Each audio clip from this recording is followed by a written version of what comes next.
push back to talk.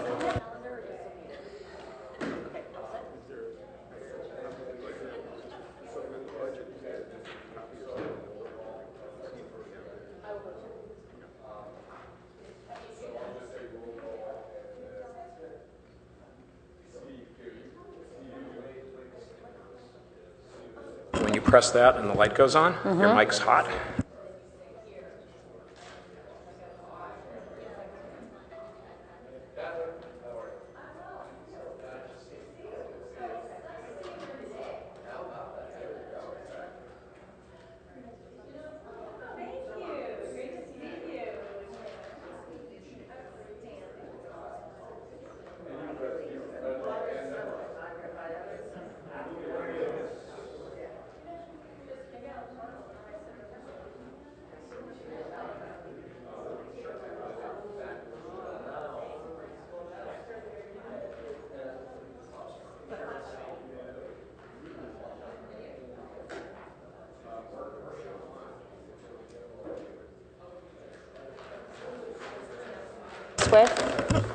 To save on power. Oops.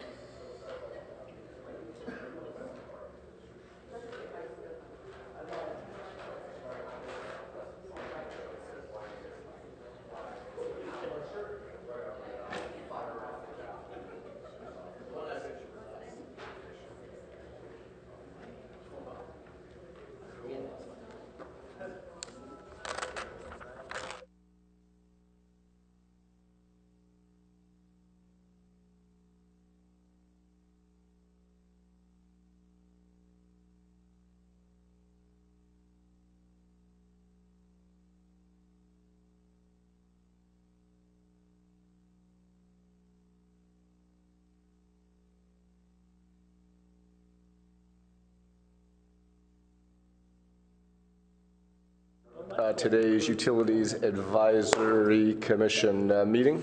Let's start with a roll call. Eglash present. Lisa Van Dusen present. Foster present. Schwartz present. Danaher present. Okay, we'll move on now to oral communications. I don't have, oh wait, I do have a card. Let's see. And Mr. Hoyle, do you want to address a specific item or do you want to chat now? Come on up. The non-specific item is at your joint session with Council, I was very pleased that Council made it pretty clear that UAC does have oversight over the fiber utility, and it seemed to be like many of the commissioners agreed that that would be a fun thing to do, so have at it. The specific thing I'll do anyway since it's brief. The 12-month rolling calendar doesn't say when UAC will hear the fiber to the premises and wireless items that staff is now working on with CTC, and it also doesn't say when Council will hear that. My request would be to see if UAC can hear the item before Council hears it. Thanks very much. Jeff, thanks very much for your comments, and stick around for Commissioner comments in the agenda. We'll be talking about that. Okay, I think that is it for oral communications from the public.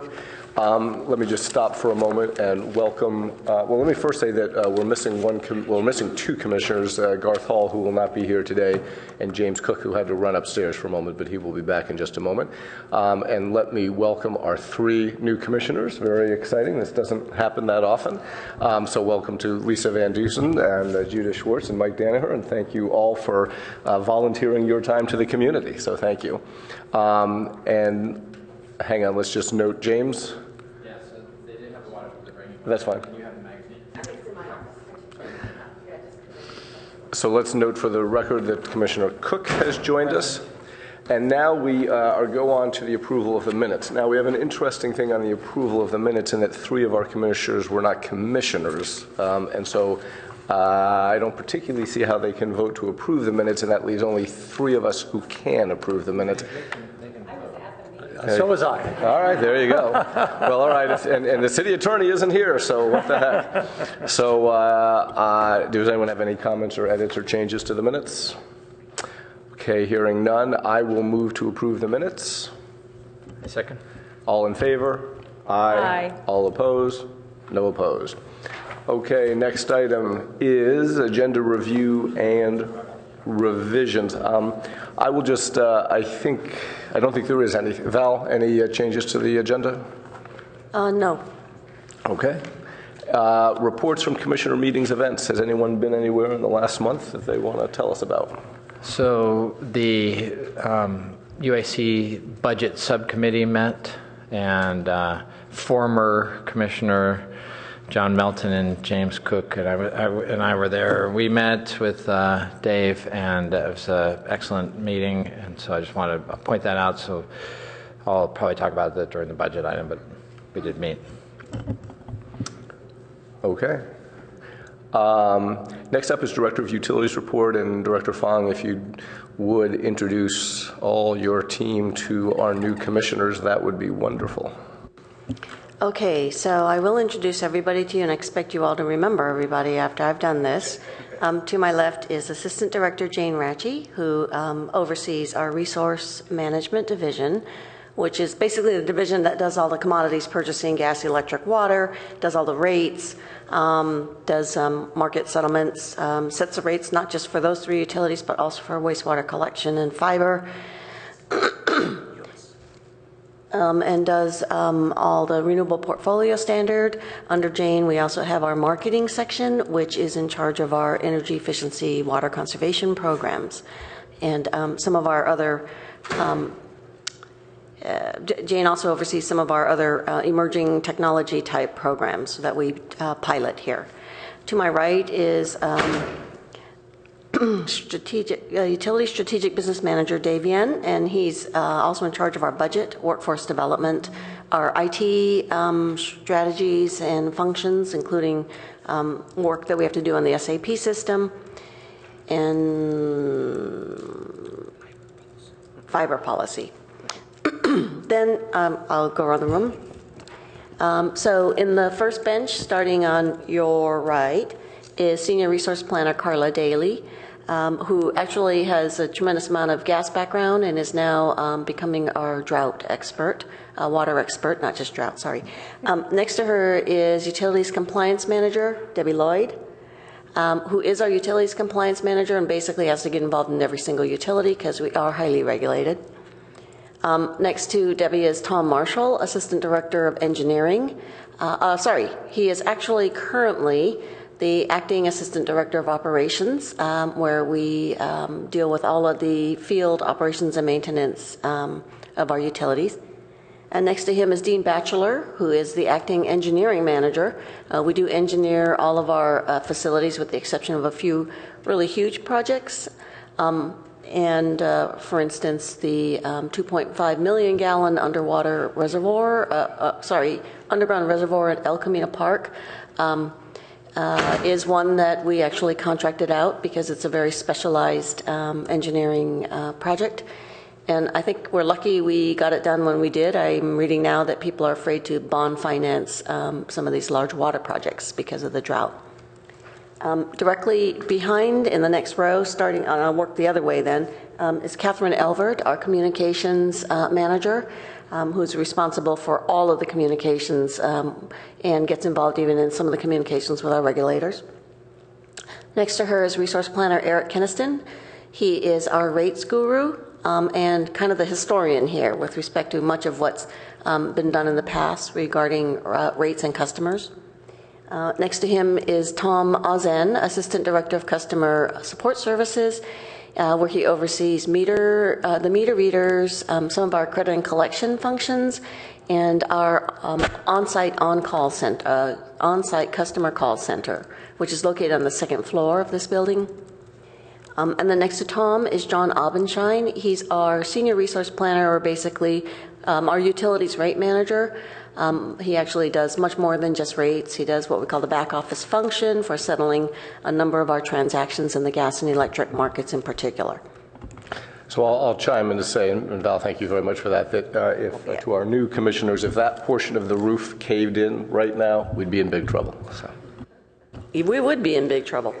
So I do want to say, Val, I've been looking through past materials, very impressed by the quality of the staff work. I'm looking forward to getting to know you folks. And Catherine has said that she'll give us your contact information so we can bother you with dumb questions. Thank you. You have one more of your colleagues who just arrived. And then in the last row of what looks like the staff row here is Senior Resource Planner Monica Padilla. She's quite an expert on our electric front office and our Northern California Power Agency issues. All of our electric transactions go through, in one form or another, go through the Northern California Power Agency.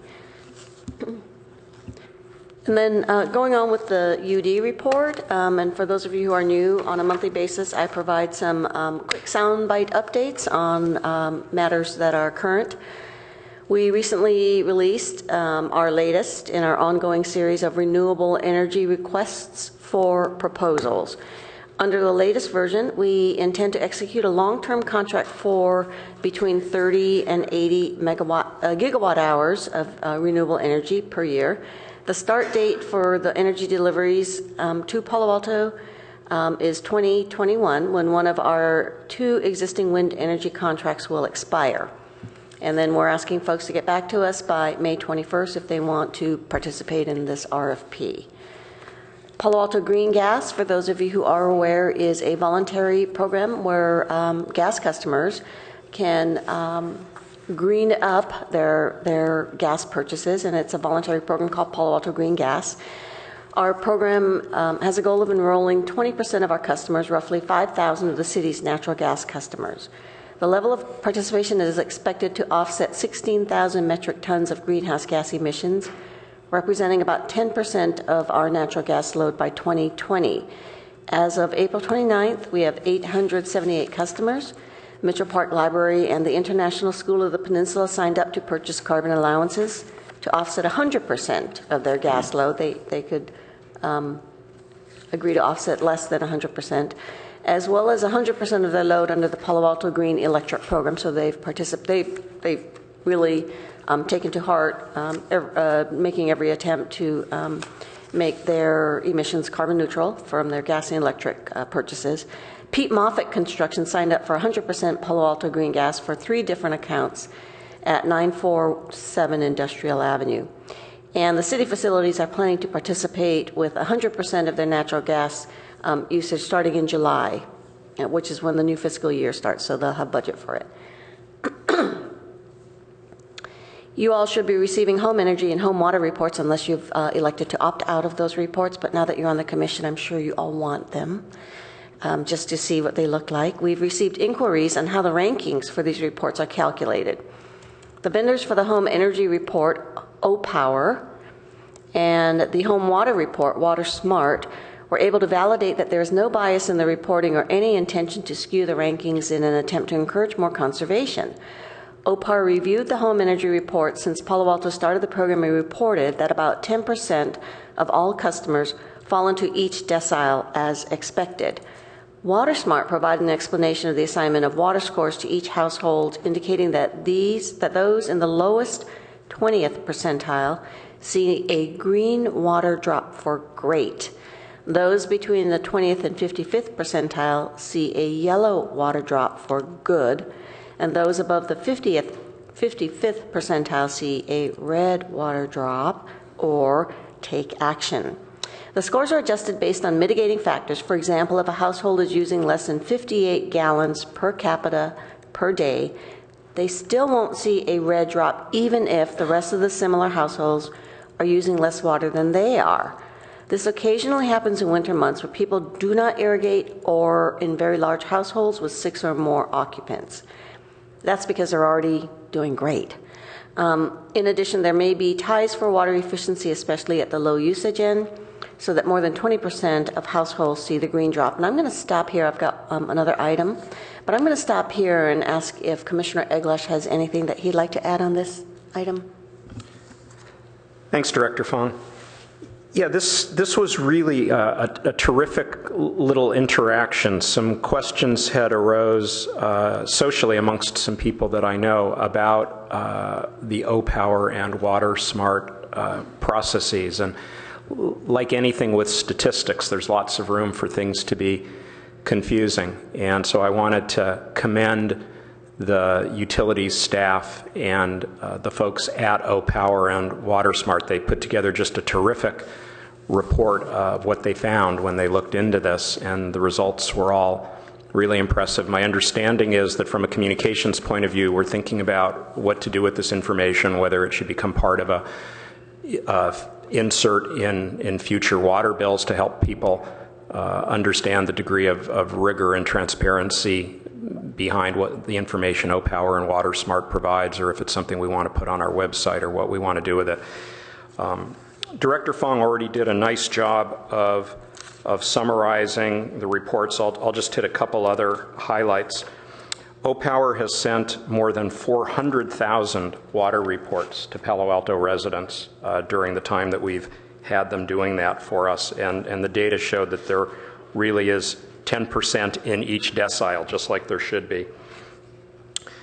Like most things in statistics, there can be confusing areas. Just because one household is in the group of similar households for one person, it doesn't mean that the reverse is true. So when people compare themselves with their neighbors, they can often be misled. But the data was terrific, and Val just summarized that. Val also summarized the nice data from WaterSmart, who pointed out that because of the way they cluster similar households, again, the same thing could be true. You could talk to your neighbors, and it could seem like everybody's doing better than average or everybody's doing worse than average, and it requires looking carefully across large parts of the city to realize that the statistics are being done correctly, but it sure looks like they are being done correctly. And so this was just a terrific example of utility staff and two of our vendors working together to show the credibility and transparency and quality of what they're doing. So staff would very much like to thank Commissioner Eglash for raising the questions on behalf of some of the folks in the community. It did cause us to really press both O-Power and WaterSmart for clear explanations, and they did their own rigorous audit of their results, and as a result, I think we're all very comfortable with them. Thank you. And then my last item is around community outreach events and workshops. Just a quick summary of things that are going on. So last month in April, we had a residential solar PV workshop, and there were 92 attendees. We also participated in numerous outreach events for celebration of Earth Month.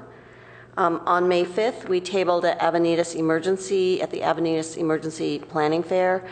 On May 7th, today, we have staff member Amy Bailey presenting an update on the cost effectiveness of residential electrification for the joint venture public sector climate task force.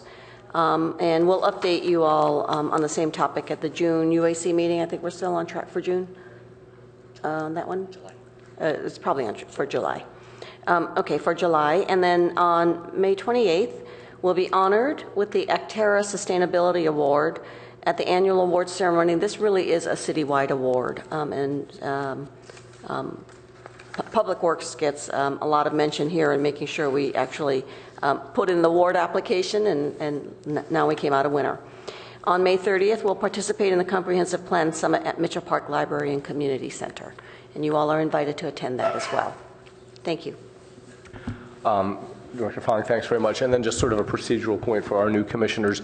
Director Fong does this presentation or utilities update at every meeting.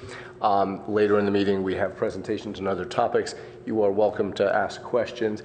We have no fixed policy on whether we sort of ask the questions in the middle or at the end, and it's sort of case by case. Typically, we sort of wait till the end, but if there's a pressing reason to do it in the middle, you can. So, any questions?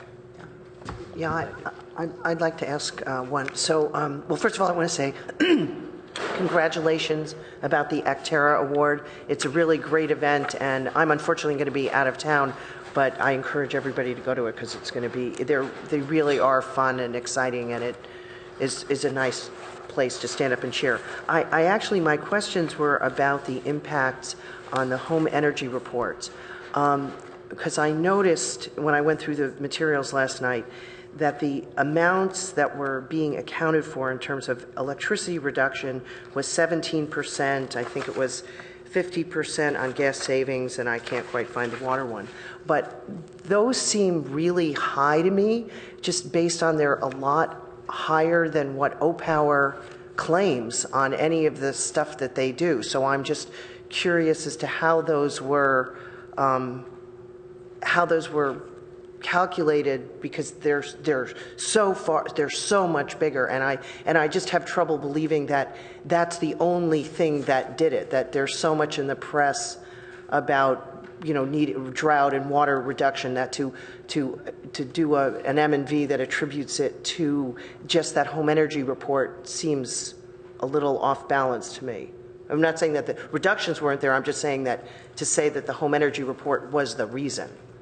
Yeah, you're probably talking about the informational report we provided on the DSM, the demand side management. Is that where are you getting that number? On page 9 of this document. So that's really not an agendized item, although I did mention the O-Power report.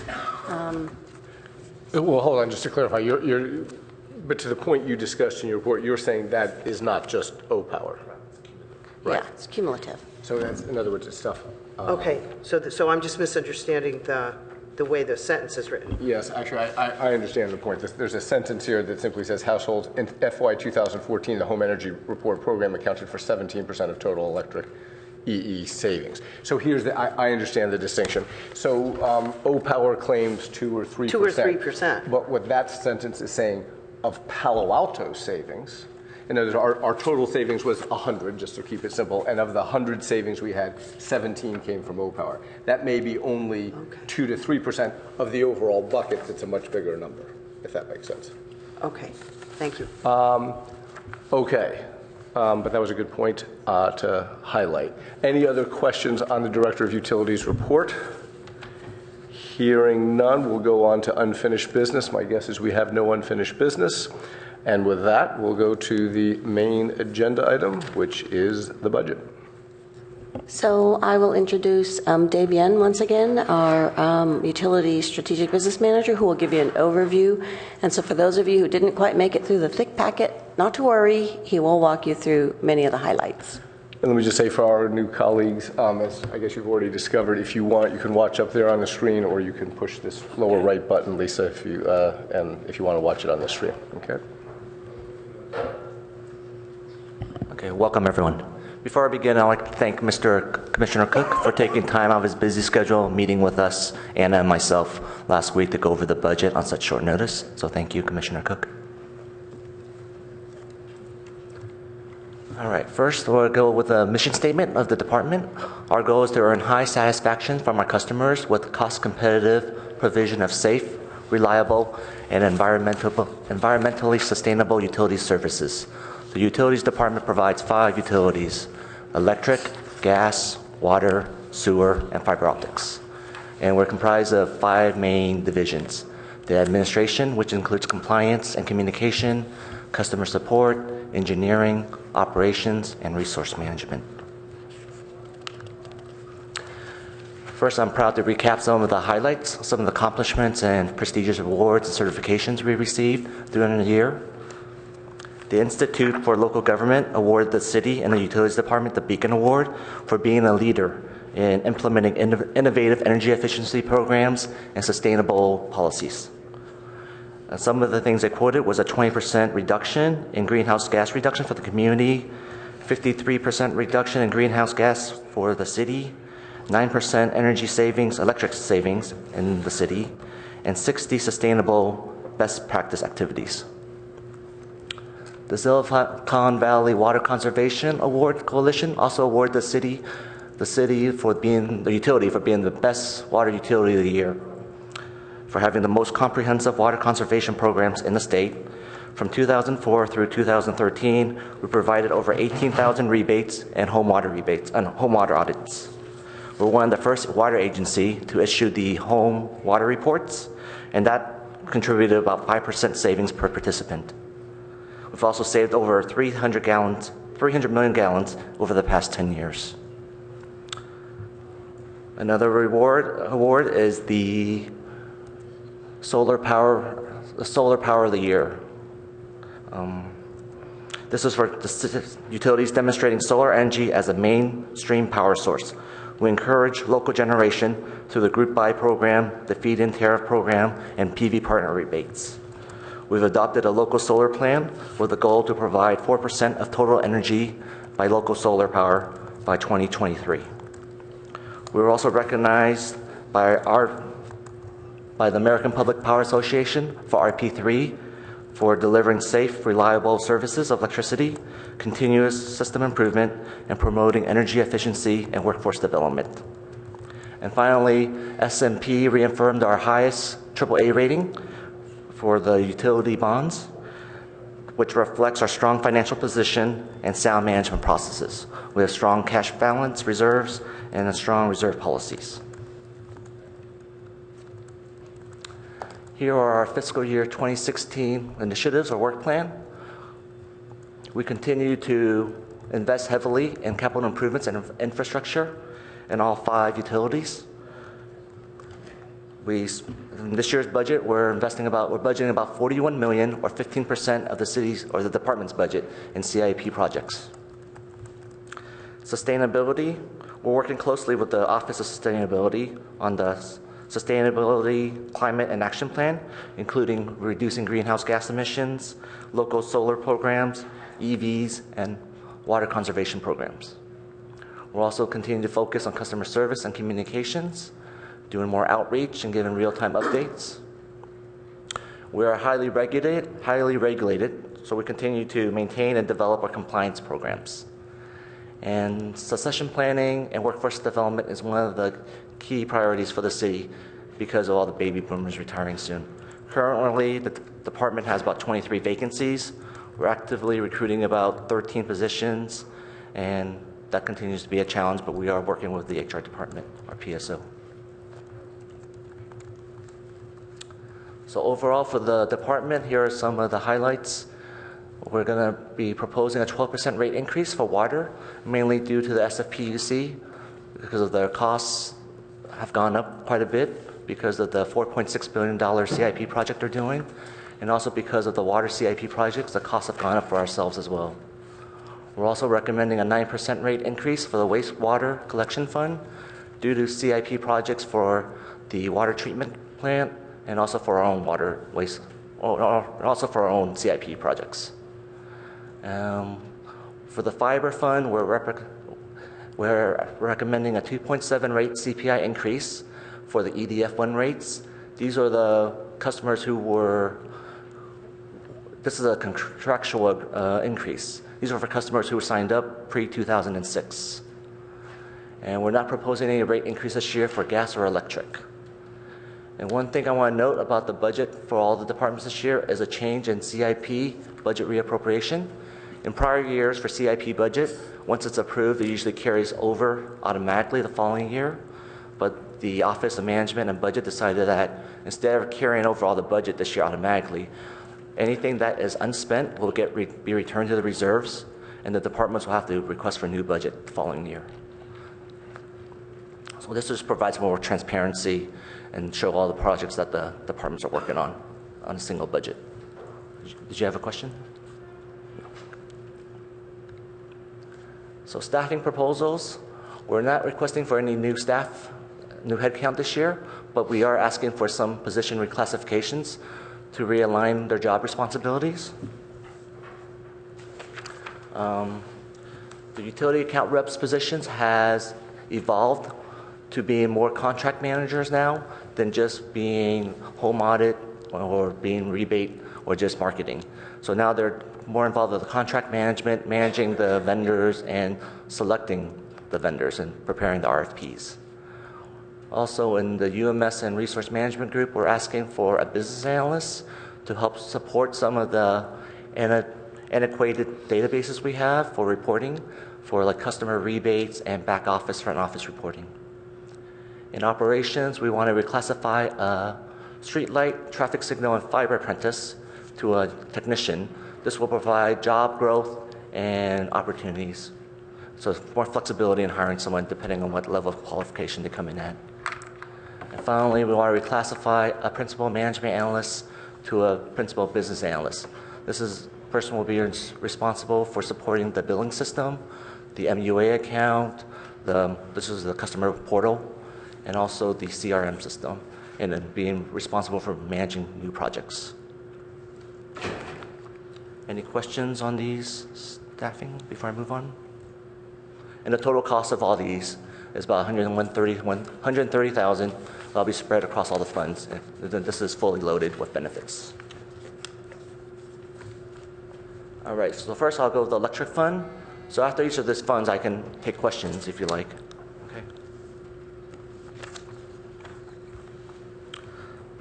So some of the initiatives for the electric fund this year is to enhance our local solar programs.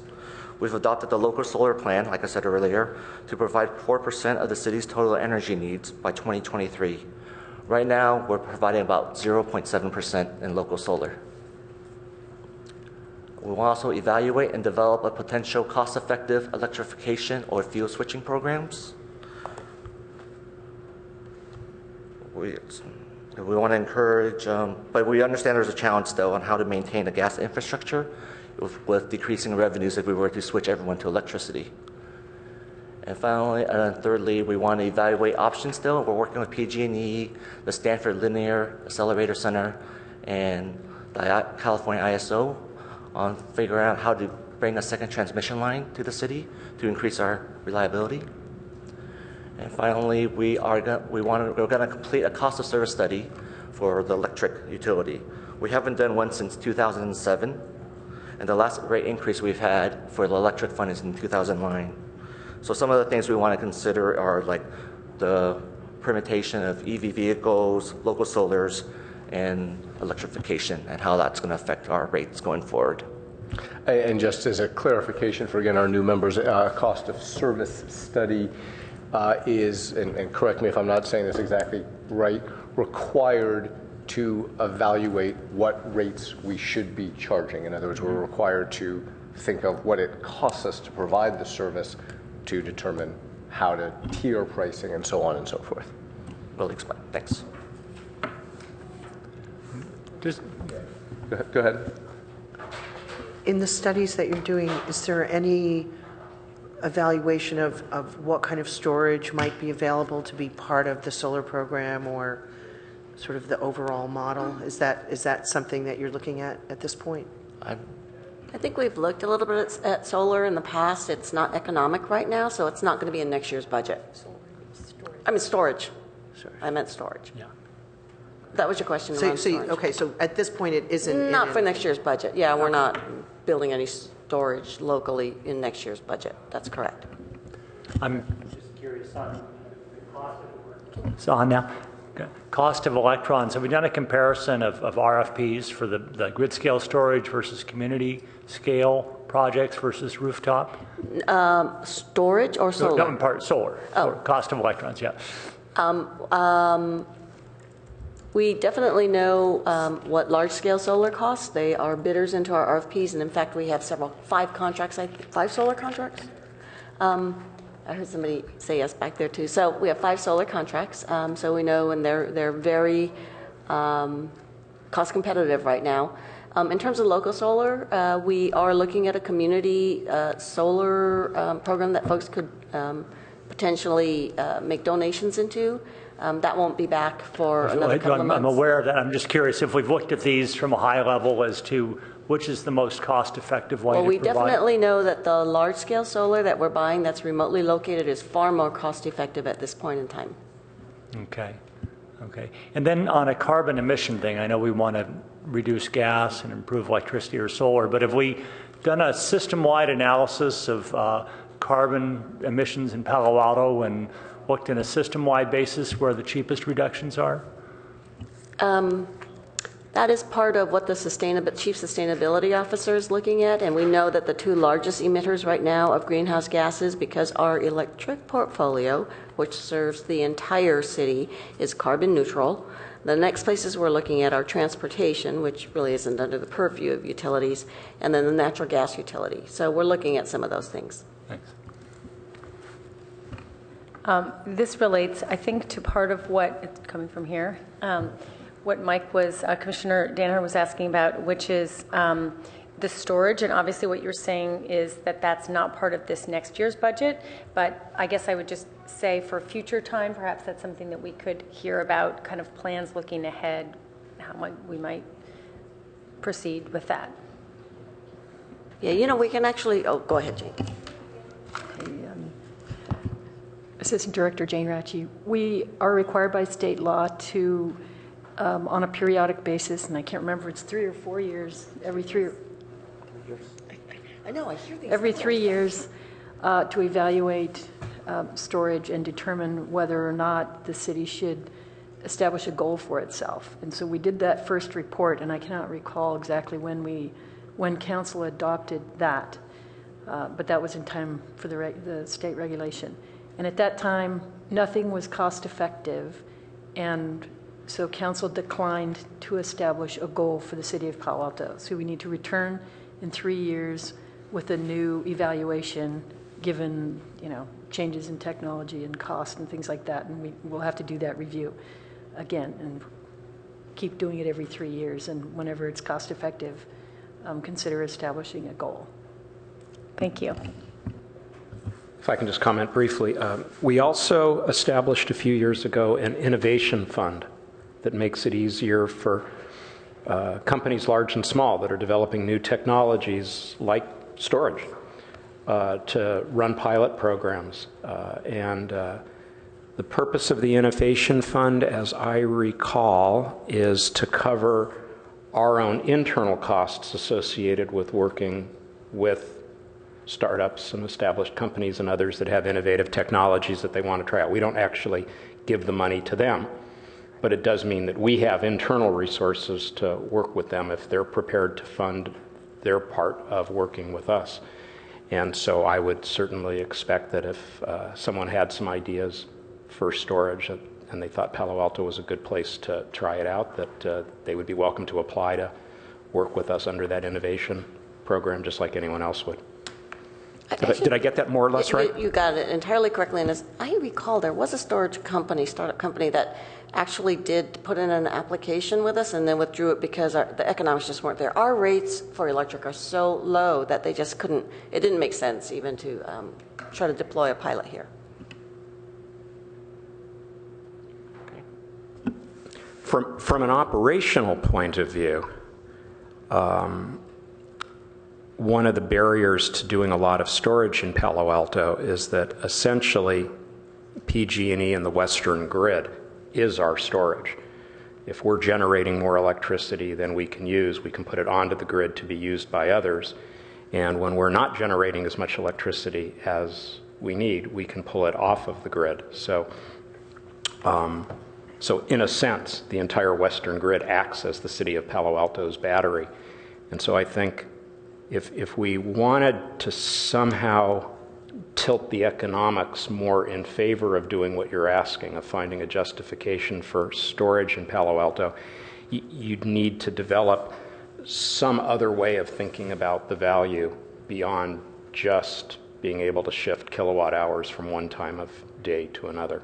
We'd need to think about it in some other way that has more of a system level attribute to it. And PG&E and other big utilities are subject to state requirements to institute a certain amount of solar by 2020. Yeah, it's like 1,000 megawatts. Yeah, we all have solar requirements, and investor-owned utilities have storage requirements. Yeah, storage, yeah. Okay. So here's a high-level summary of the electric fund. So we're not proposing any rate increases or changes. Revenues is expected to decrease by $6.8 million or 5%. And this is to basically align it with our actuals on the prior years. So Palo Alto has pretty steady climate, and we're pretty much built out, so we're not expecting a lot of new load, at least not in the next year. And so as a result, customer sales are decreasing by $5.8 million, and then operating transfers are also decreasing by $500,000. In the past, we budgeted the smart grid project under the electric fund, and we would cost share that with the gas and the water fund. So they would transfer some of the expenses back to the electric, and that's what the operating transfer represents. Expenses are expected to increase by 15 million or 11%. Some of it's due to commodity purchases because of the drought. Since we're dependent 50% of our commodity is on hydro. Due to the drought, we're going to have to buy more open market purchases. CIP is expected to increase by 6.5 million, but most of this is because of the reappropriation that the budget changed. So we're actually transferring 7.2 million from this year's budget to next year's budget because we weren't able to spend it yet because the projects have been delayed or whatnot. And finally, rents and leases are increasing by $1 million this year. The city just recently did an appraisal, and the land value have gone up tremendously, about 50% in the last couple of years. So that's why you see an increase.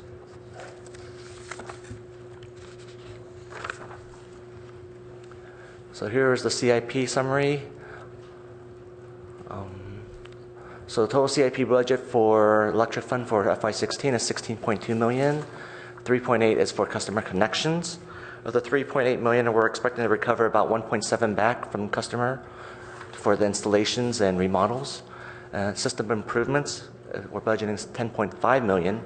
This includes 4 kV to 12 kV conversions in certain areas to increase capacity and reliability.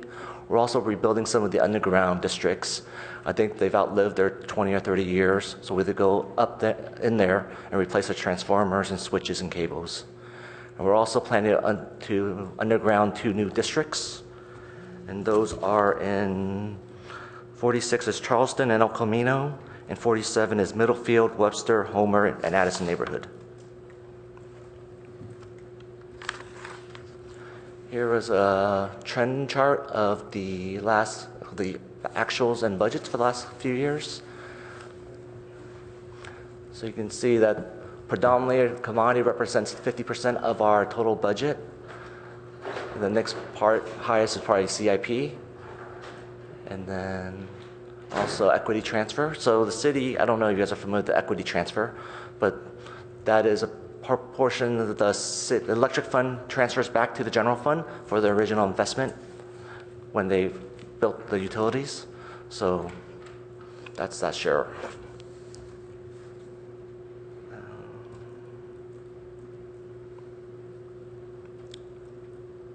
And then that's it for that. And then the electric fund reserves, we are drawing down about 26 million this year, but we're still the projected balance reserve at the end of the year. We're still gonna have about 92 million. And you can see the breakdown there. Well, it's still 20 million for operations. Hopefully we'll get some rain so we don't have to draw down from the hydro reserves. And then that we have a special project reserves as well for future potentially smart grid projects or a future second connection transmission line. And then we have other small sets of reserves. I think that's it for the electric fund. Do you guys have any questions before I move on?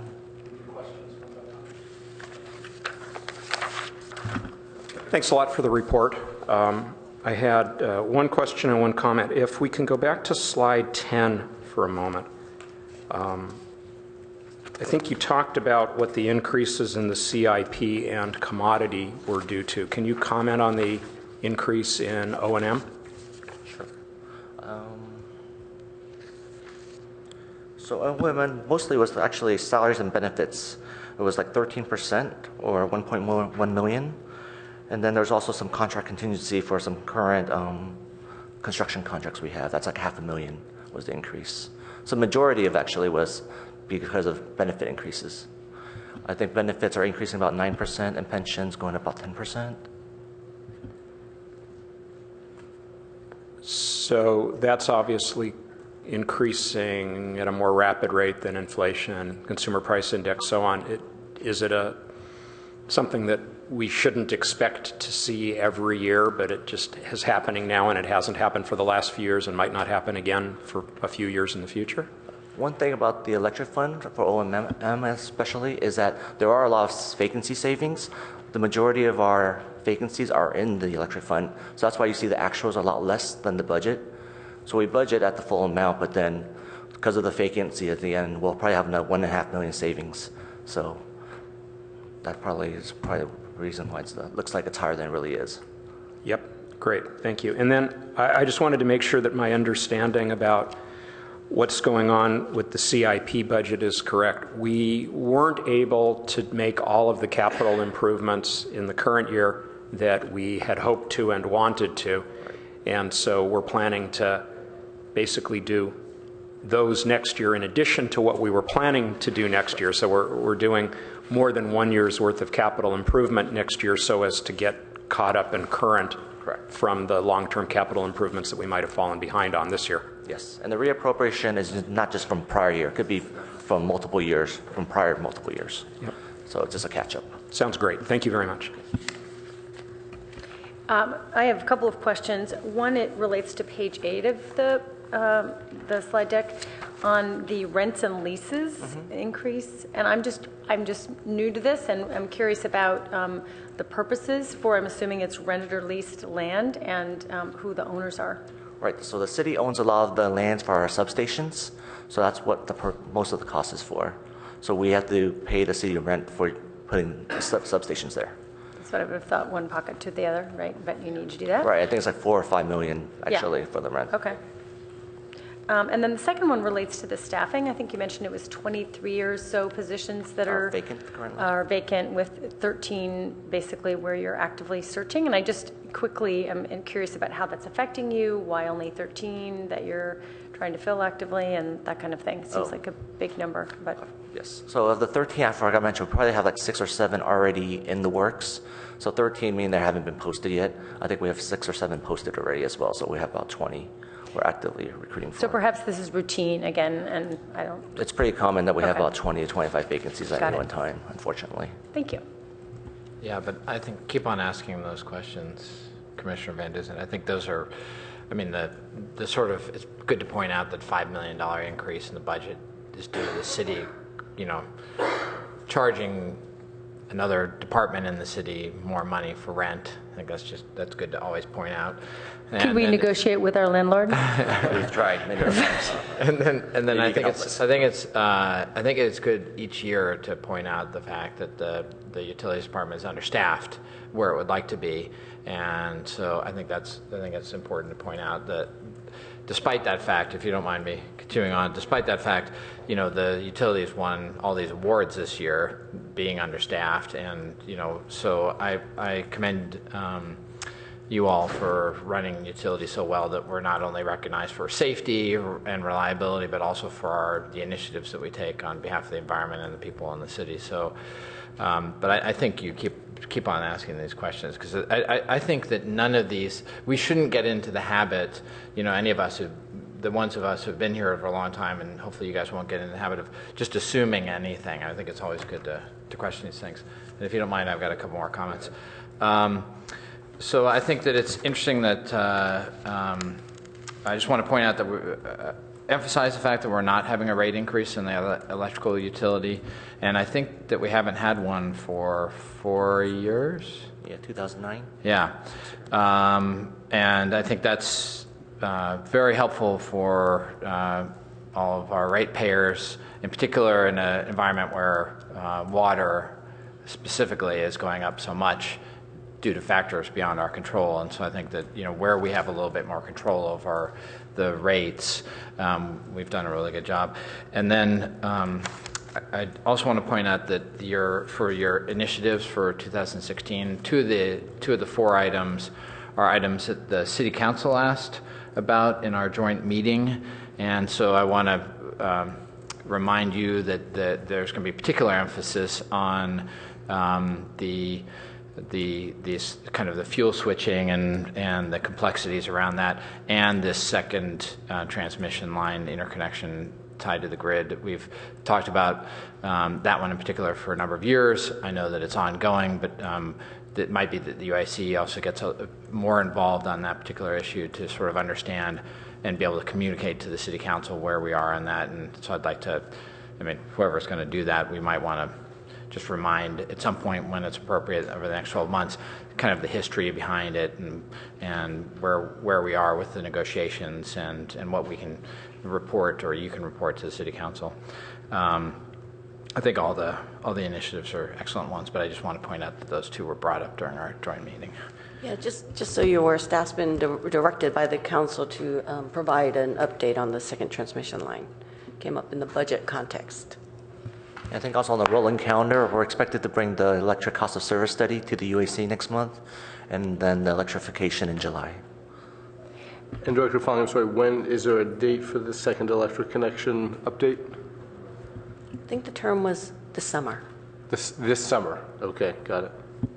I just wanted to say that I think what Commissioner Cook was talking about with the no electric rate increase, and in fact also that it's a growing percentage of people's power utility bill, that's an excellent communications opportunity as we roll out other steeper rate increases, just to put it in context.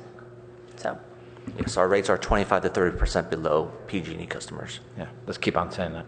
I have a couple other things. I want to also commend the utilities for the street lighting, the switch over to the LEDs. It's great progress, something that I remember at some point this being a new thing, and now we're, 70 or 80% of the street lights are now got the LEDs, and so I think this is a great initiative, and I want to congratulate you. Just want to point out that was the engineering and operations teams working really hard on this one after the pilot was run out of Jane's group, so there's an entire department got involved. Great.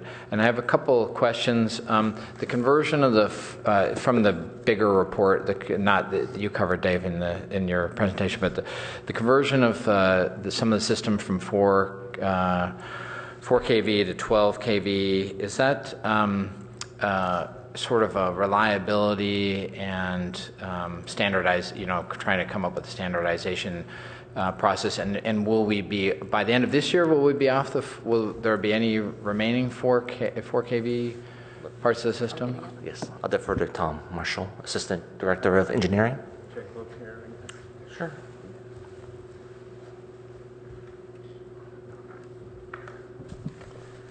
So the 4 kV, they're essentially some of the older overhead systems we have in town are still on the 4 kV, and we've been in the process of converting them since I've been here, so it's been a long-term project. Will we be off soon?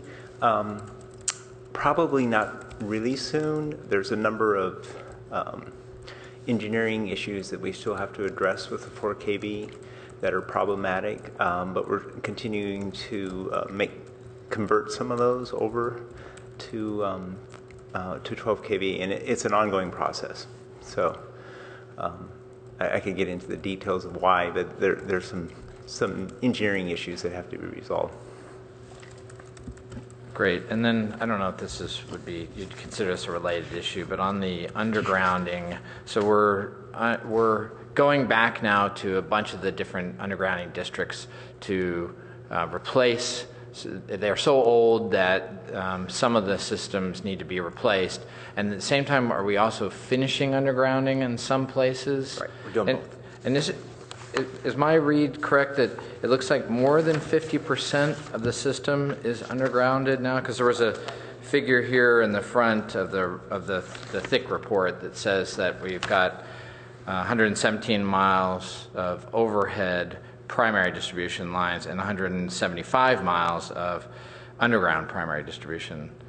Is it fair to say that of the distribution system we're over halfway underground at this point? Yeah, we're somewhere around a little over halfway. I mean, a lot of the parts that are underground were the business districts of the city, and those were installed as underground originally, so they weren't conversion projects. So the number of conversion projects is less of the total, and that's mainly in the residential older parts of the city. And there's limited things we can do now on conversion of that because of the need to cooperate with the phone company and the cable TV company and the issues we run into with that. Okay, I could go on and on, so those are the kind of the important things. Perhaps a future agenda item. Yeah, I mean, maybe I could come and talk to someone separately. I think there's a lot of interesting stuff in here. I also think I just want my last point. I promise for this item is that I think this is incredibly well done. I think the new format is very easy to follow, and so I just want to thank you for establishing that. It's much easier for folks like us and I assume the City Council to sort of understand what's happened, where we're going, what we're doing right now. So thank you very much. Let me just say, if you want to take another few minutes and run through some points that you think are worth, that either your colleagues here, the members of the staff, or the public should be aware of in any particular way, or that you want to call out. I don't want to force you to, but... Okay, yeah, there's one other item if you indulge me. I honestly, I could spend another hour on it, but I don't want to spend too much time. But I think one of the items that you're looking at is security for the system. So we've seen in California one of our larger, more important substations get literally shot at by some unknown person or persons in what we can only assume is some sort of terrorist act or some sort of test of the strength of the electrical grid. Given that we're in a more urbanized area than Metcalf is, I think it's interesting to note that we are focused on security, but I think probably there's only so much we can do on our kind of city's substations, but I just want to bring that up, see if you have any comments on that. So we did get a briefing on the Metcalf incident. PG&E came and gave us a briefing. There's still a number of areas where we need to do security improvements to our substations. So I don't want to get into all the details in a public meeting here of things we need to think about, but we are very concerned with places where we think there could be vulnerabilities that we need to address still, and we're continuing to do that. Thanks. I appreciate it. I think it's good to know that we're being vigilant on it and seeing what we can do. And then related to an earlier point or question I had about the undergrounding. So some of the maintenance issues on undergrounding are and it's mentioned a number of times in the report about how there's standing water at various times inside some of the vaults or in the underground part of the system.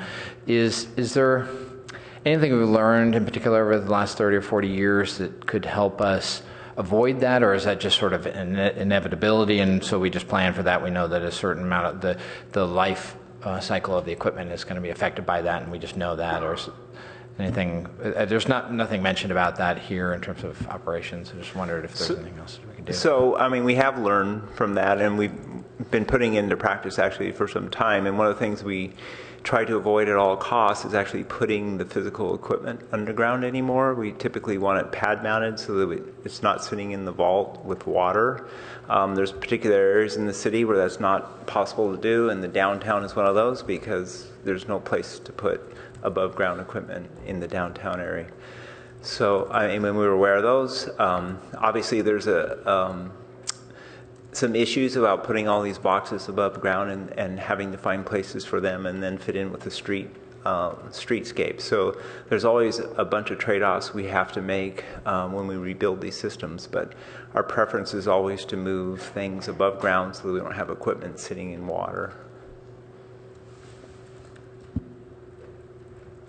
This may be one of those questions that, it comes from being new, but, having looked at undergrounding in a context of, cities that are getting extreme weather, of which we are fortunate to not be one of those cities that gets a lot of extreme weather, was the original impetus to do it aesthetic, to put it underground, or what was the reliability, or what were the issues that originally led us to put so much of an incredible investment into undergrounding? So just speaking back at what knowledge I have, because this goes back to the 1960s in California, but it was primarily aesthetic at that time. People wanted to have the wires removed. And there are some reliability benefits of having underground because you're not affected by weather events where things are flying through the air and hitting the line, so people get a little better reliability. But there's also a trade-off for extra cost, shorter lifespan for the equipment, and then when you do have outages on the underground, they tend to be more difficult to isolate and repair. So it's like anything. There's a trade-off that you get, and this community has invested a lot in aesthetically making it better, and I think it's a valuable thing, but there are trade-offs for doing that. I was just going to add that in my experience with the cable system, I would just reinforce your comment that it was aesthetic, and that was a big push to do that then, because there was another, player on the lines, and the cable system was part of that. So I would say that was the main thing we heard. Right, Well, and they didn't like the, the various, I'm forgetting the name, probably put it out of my mind, the fire hydrant-like items that were in front of people's houses. Pedestals. Thank you, pedestals. No one wanted a pedestal in front of their house. Correct. Right, and then there was also the added benefit that the other users of the improvements with AT&T and Comcast were also paying a portion of the undergrounding. So that is no longer the case, that they're doing future payments for underground. So they do. There still are areas where they do participate. It's just we've done undergrounding in all the areas where it's easy for them to participate with us on those. And so we've done a lot of undergrounding in some of the residential areas, but now they're saying basically we're not going to participate at the level we have in the past, because these don't meet our tariff criteria for the level of participation that the city needs to help fund these projects, if that makes sense. Yeah, and I just add one other thing, that undergrounding does also have a net, very large positive benefit on the urban forest, the urban tree canopy. So as a former board member of Canopy, we're particularly concerned with the way the trees can be maintained. Obviously, there's the maintenance issue that Mr. Marshall talked about, of limbs falling on lines, but also just the sort of aesthetic, but also the beneficial environmental attributes of having fully grown trees that aren't competing with our power lines. So your point on that is that above ground power lines require pruning of trees that is not good for the trees? Got it. Okay, good to know. Let me ask another new kind of question. Now, looking at your, and thank you, Judy. Looking at your initiatives, where in your department do those first two topics get handled, and how are those developed? I'm sorry, the first part, what about? Where in your department, who has responsibility for looking into local solar programs and evaluating electrification programs? I'd say on those two initiatives, generally, we will ask Jane Ratchey's group here to take some of the lead on that. In particular, local solar almost falls into sort of this whole renewable portfolio concept. But in addition, under Jane, she's got sort of two prongs. One that's looking at community solar generally, and another that actually implements our PV Partners program, which is an active program we've had since the 90s, giving rebates to residential customers for solar local installations on their roofs. And then on the cost-effective electrification programs, we are working, and he's not here today, but we have Senior Resource Planner Shiva Swami Nadan, who helps us spearhead looking at that along with the sustainability team. That's reports to the Chief Sustainability Officer. Is the Chief Sustainability Officer part of the utility system No. or part of the city? Correct. Yeah. Okay, thank you. Okay. Well, let's carry on. All right. So now we'll talk about the fiber fund.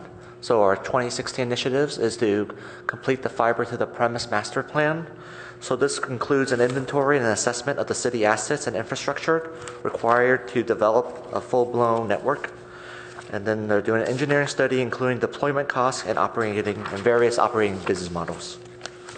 Another study they're doing concurrently is completing a wireless network plan. They're going to evaluate how to improve wireless connectivity to public safety and utility services. We're also going to look into Wi-Fi for general public and businesses for economic development, and potential wireless platform for future smart grid projects. And finally, we have a large CIP project budgeted for the next 4 years to rebuild the existing dark fiber ring. The ring was constructed in the early 1990s, and this will help increase system capacity and also improve the reliability.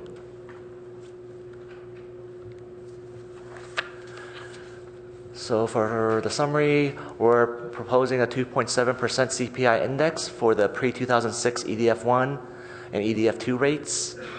Revenue is expected to increase by $500,000.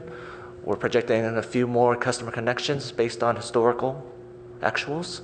And we're also, expenses are increasing by $1.4 million, which is due solely to the new CIP project to rebuild the fiber ring. So these are the three main CIP projects. The system rebuild of $1.2 million. We're projecting 4 years, about $5 million total to complete the ring rebuild. Customer connections of $0.4 million. We're hoping to recover about half of that through customer fees.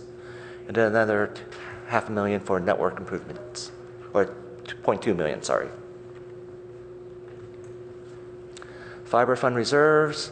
We're expecting net income to increase by $1.1 million. So total reserves at the end of the year is projected to be around $19 million. And I think that's all I have for the fiber fund. Okay, before we take commissioner questions, we have a public speaker card from Herb Borak.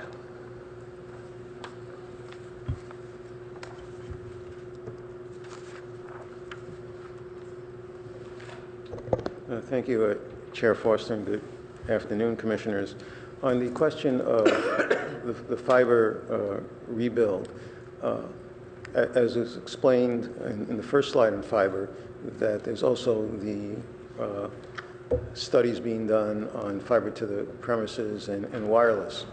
And my recollection on fiber capital improvement programs over recent years is that unlike the other utilities, they don't come as projects before the City Council. Once the budget's approved, the staff is choosing areas where to build and making decisions. And unlike CIP projects, for water, gas, electric, storm drain, and so on, where projects come to the City Council to be approved in specific geographical areas and specific projects. Added to that, this year is the fact of the council making decisions about fiber to the premises and wireless. Just a simple thing of on a rebuild of the dark fiber, if the city's projects for those two, if they plan to go ahead, might be using part of the dark fiber, and it's a question of the sharing costs and how to do that. So it seems to me this time around for this year that those kinds of decisions on the dark fiber network, whether it's rebuilding it or whether it's expanding it, somehow have to be made together with the knowledge of the decisions the council's making on the fiber to the premises and wireless, rather than just approving a number in the annual budget in June and then forget about it because somehow staff's going to choose it. And I don't know how, what kind of recommendation can make to the council to address that, or how the council's approval of the budget can address it. But if past practice is any indication, this would be the last normally the council would see of a decision on a capital improvement program to rebuild dark fiber if it approves it in the budget. And I don't think that's appropriate considering the circumstances. Thank you. Thank you for your input. Okay, questions, comments from members of the commission? Lisa? I guess I'm wondering, Herb, before you leave, if you have a recommendation of what you think should happen instead. Well, the simplest thing, although it requires an extra vote of the council, 2/3 vote to make a budget amendment, is that one way is that that capital improvement program is not put in the project on the rebuild, and rather is delayed for approval until the council makes policy decisions on the fiber to the premises and the wireless. So that might be involved combined costs to do. I don't know what are the ways there are. I'll have some more time to think about it because this has to go to the Finance Committee and to the City Council. but I would think there would need to be some way where the council has further control on making decision to go ahead on a rebuild after budget approval. And what the right way to do that is, I don't know. I just know that on other utilities, the council has another way because a contract comes before the council for a specific project. Whereas I haven't seen one, for fiber for a long time. Okay. It also sounds like you're Is that suggesting helpful? some coordination. It needs some, Yeah. and leaving the council as a policy matter in control of the decision so that actions taken to implement this item in the budget don't constrain or inhibit council's policy direction on fiber to the premises and wireless. Thank you. Okay. Any other commissioner comments on the staff report? Just very quickly, when do you expect to complete the, fiber to the premise master plan, and will there be interim releases or drafts available along the way? I think we're expecting a draft at the end of July. And I'll just ask a question on that. So just to clarify, is it Jim Fleming? Yes. Working with the city's CIO? Correct. Who else is involved? Todd Henderson as well? Todd Henderson? In the CIO's office. Okay, so it's CPAU and CIO. Got it. James? Steve? I just note that the reserves for the fiber fund are a great opportunity for the city to, if they choose to build out a fiber to the premises project, we have a large fund that could be used, I think could help do that right here. So it gives us, it's an expensive prospect if we want to do it, but this gives us a head start on the capital part of it if we want to. I just want to make one clarification. So the fiber fund follows the same policies as all of our other utility funds. With the rebuild project, given the value, the amount, the high dollar amount, it would have to go to the city council for approval to get a contract approved. I don't think we've gone to council previously before because we've had always small projects. It's been less than $250,000. Anything over $250,000 for construction requires council approval. Okay. Let's keep going. Can I just add in, particularly for the new commissioners, oftentimes you will get public comments. You have, number one, no obligation, nor you have to be very careful if you're going to engage a public speaker. In this case, it was fine. You have to make sure it is an item that is on the agenda, because after that, you're completely in violation of the Brown Act. All right, now we'll move on to the gas fund. So the initiatives for FY16 is to promote the Palo Green Gas Program. This is a voluntary program for customers to enroll to achieve 100% carbon offset natural gas. Basically, it costs about 12 cents per therm, or about $5 per average customer. Currently, we have about 880 customers, and our goal by 2020 is to have about 4,700 customers, or 20%, and reduce greenhouse gas emissions by 10%. The next one is we're working currently on a gas CIP master plan. This is to evaluate the PVC and PE materials that we're using right now in the materials and how fast or slow we have to replace. Expect the completion of this study is September of this year. And finally, the cross-bore program. I assume most of you are familiar with this. We started this about 3 years ago, and this is where some of the sewer lines are cross-bore to the gas lines. We've hired a contractor to video inspect all the sewer laterals. So far, we spent about $3 million. We're asking for another $1 million this coming year to complete the project, or at least to move forward with some of the ones that they have difficulty finding or video inspecting due to obtrusion from trees or just the location of the laterals. So far, we've identified and repaired 26 cross-bores to date. Here's the fund summary for the gas fund. There's no proposed rate changes. Revenue is expected to decrease by $1.6 million, or 4%. And this also is to align the actuals, align the budget to the actuals. Expenses are expected to increase by $7.5 million due to, again, CIP increases. Last year, we didn't have a gas main replacement budget or a gas main replacement project budgeted because we're doing a combo project from 2 years ago. So now we're budgeting for one this year compared to last year, which is why there's a big increase. Commodity purchase is also increasing by $1.4 million to the increased costs to use the PG&E transmission line. And like I said earlier, we're putting $1 million aside for the cross-border program. Here are the CIPs. We're budgeting $6.8 million. $800,000 of it is being reappropriated from prior years, and $6 million is of new funding. Most of that's due to the gas main replacement project.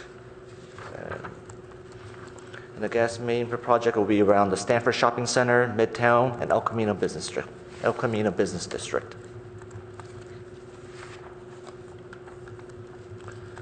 And here are some historical trends for the gas fund.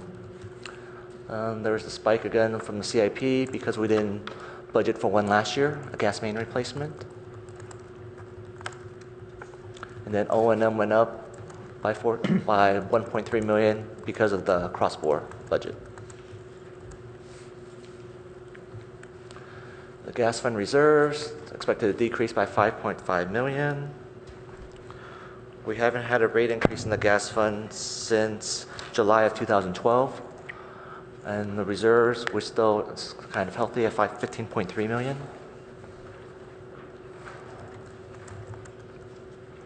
And that is it for the gas fund. I could take any questions. With all the new construction that's happening in terms of new office buildings in the city, are they all being heated by electricity versus gas? I mean, I'm just curious why there's such a decrease in revenues when we're getting all these huge buildings put in town. Well, gas prices have gone down mainly. We're using the market rates now. We're passing the market rates to the customers. So since gas prices are going down, our revenue's gone down. And also it's been pretty warm lately in the weather, so less people are using their gas appliances or gas heaters.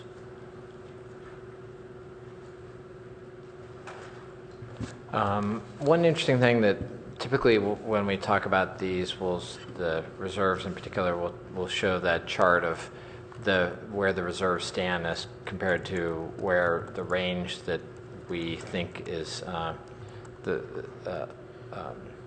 we think that should be in. Right. And I just want to maybe if you could point out each time, are we within that range of what we'd like to see for the reserves? Yeah, so I could direct you to, I think it's this page of this packet, see. Page 101 and 102 of the smaller packet. That's where, as Commissioner Cook says, there's a range guideline for the operations reserves. That's usually anywhere from 60 to 120 days of operations we set aside. I think for all the funds, we're within the range. The only one that we're outside is actually in the electric fund. But we think there will be potential savings from vacancy savings and other programs. So I think that will, by the end of next year, we should be back within the range. But for all the other funds, I think we're within.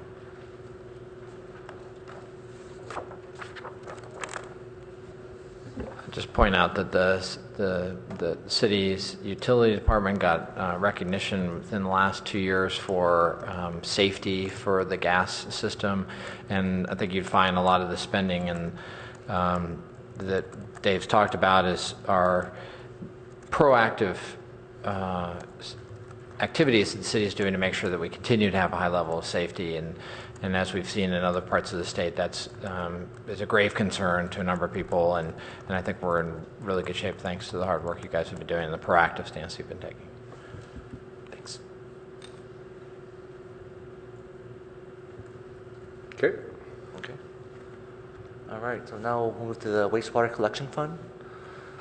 So this one, we're gonna have a major wastewater rehab augmentation project for 24, 25, 26. I think that's, where's that at? And that's basically located in the University South, Professorville, and Old Palo Alto areas.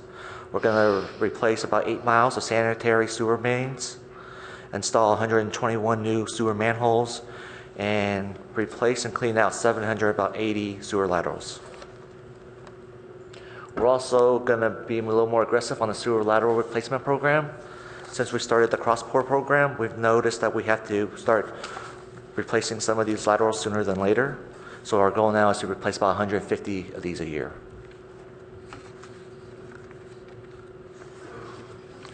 We're recommending a 9% rate increase due to the increasing cost for CIP for both the wastewater collection fund and the wastewater treatment funds. Revenues are increasing as a result of the rate increase by 1.4 million, and expenses are increasing by 2.5 million, mainly due to the CIP project for the 24, 25, 26 rehabilitation.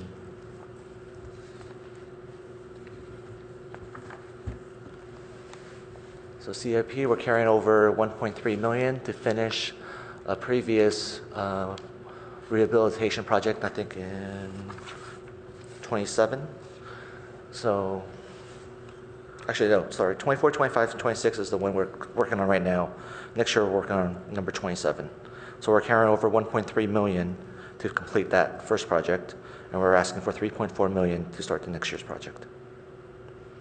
And for customer connections, we expect to recover most of not all of that money through connection charges and capacity fees. Here's the historical trend for the wastewater fund. Again, the main thing that's going up against the CIP, and that's mainly because of the reappropriation from the prior year's budget. But everything else is pretty steady.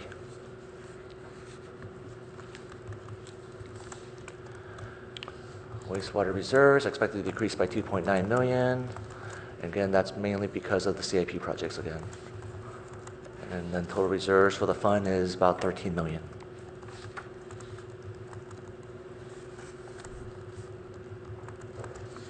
Any questions on the wastewater collection system?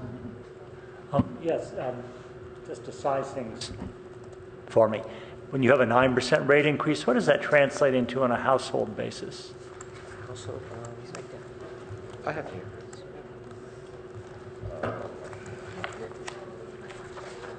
Came prepared for this one. About that, yeah. You can look at page 103. It's actually the residential average cost increase. For an average resident, the 9% increase is about $2.64 a month. Sorry, page what? Page 103 on the small packet. Yeah, About $2.64. $2.64. Okay. Sorry, for those of you who are new, you didn't have the benefit of seeing our financial plans that we brought earlier this year to the commission, where they actually see the bill comparisons and whatnot. Thank you. Are there any other questions? No other questions?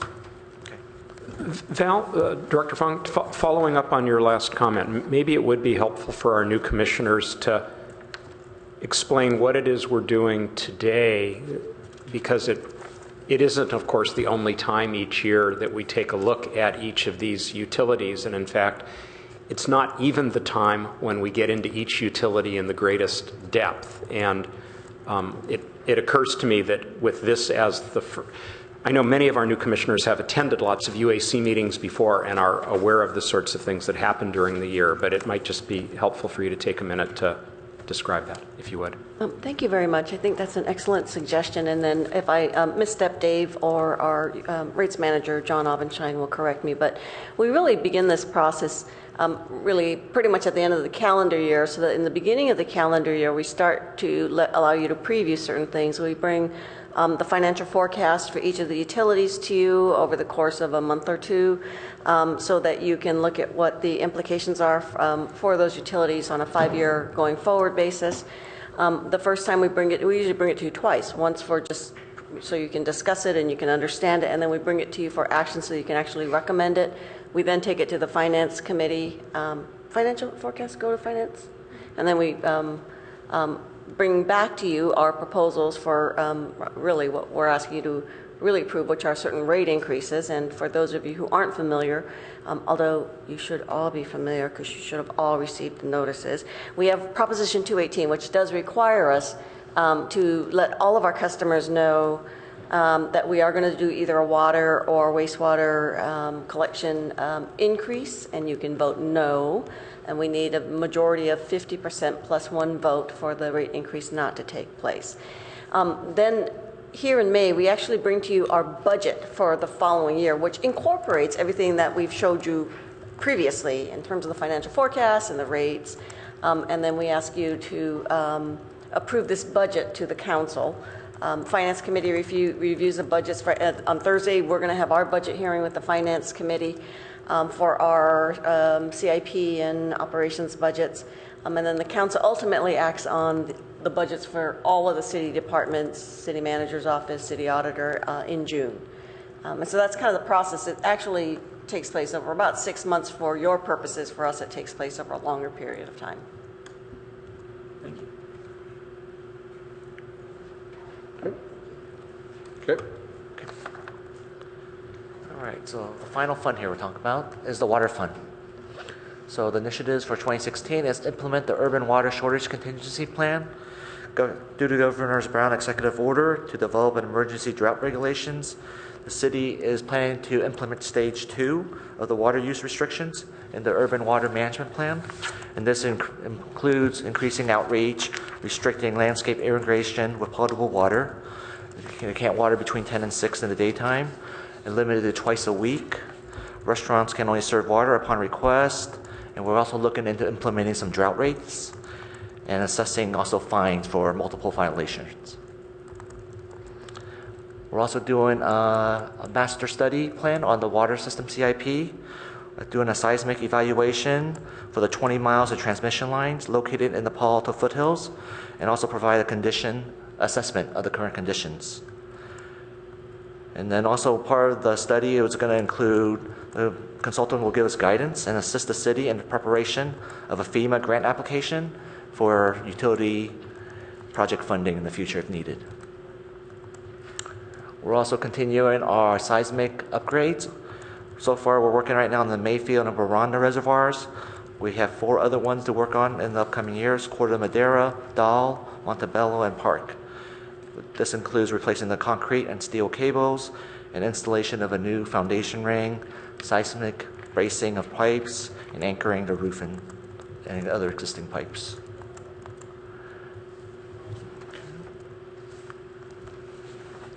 For the water fund, we're recommending a 12% rate increase, mostly due to the cost passed over from the SFPUC, and also because we're seeing higher CIP expenses for the water projects. Based on the most recent bids, they're about 25 to 50% higher than previous bids or previous projects. And then sales are expected to increase by 1.5 million as part of due to the rate increase. Expenses are expected to increase by 6.2 million, again mainly due to commodity purchases and the CIP increase. I think last year we didn't budget for a water main replacement, whereas this year we are.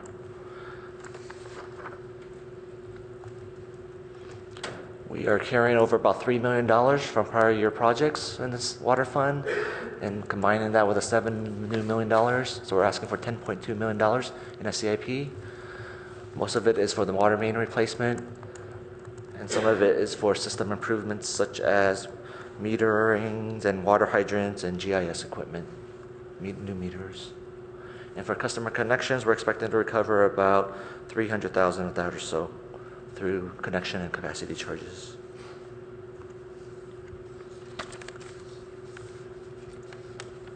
Here's the trend line for the water fund historical expenses.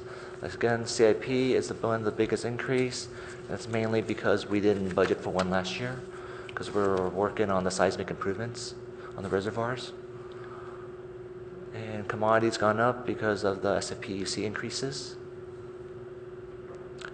And for rent, it actually went down based on the latest, well, because it was part of the attorney's office and there was an agreement between that. I don't want to get into the details on this one, I think. But we saw a decrease, basically, as it was a good thing. A $500,000 decrease in rent. For what? For the water, for the Mayfield Reservoir. Well, I mean, I don't mind. Cool. Just so you know, so I mentioned Proposition 218 with respect to our water and wastewater collection utilities. One of the requirements under Proposition 218 is that the costs that we pass along to our customers be cost-based. That did cause the city to relook at the amount that they're charging us for rent and for the Mayfield Reservoir site, which was the biggest probably the biggest facility we've got of all of our utilities, one of the biggest. It caused them to reduce the rent.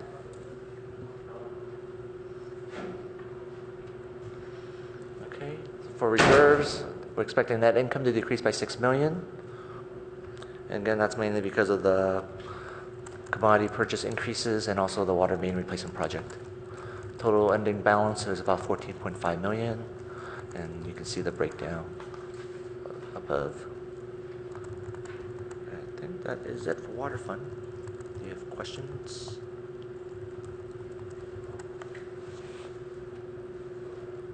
Okay. So lastly, just the recommendation. Okay, folks, so at this point, the city staff is looking for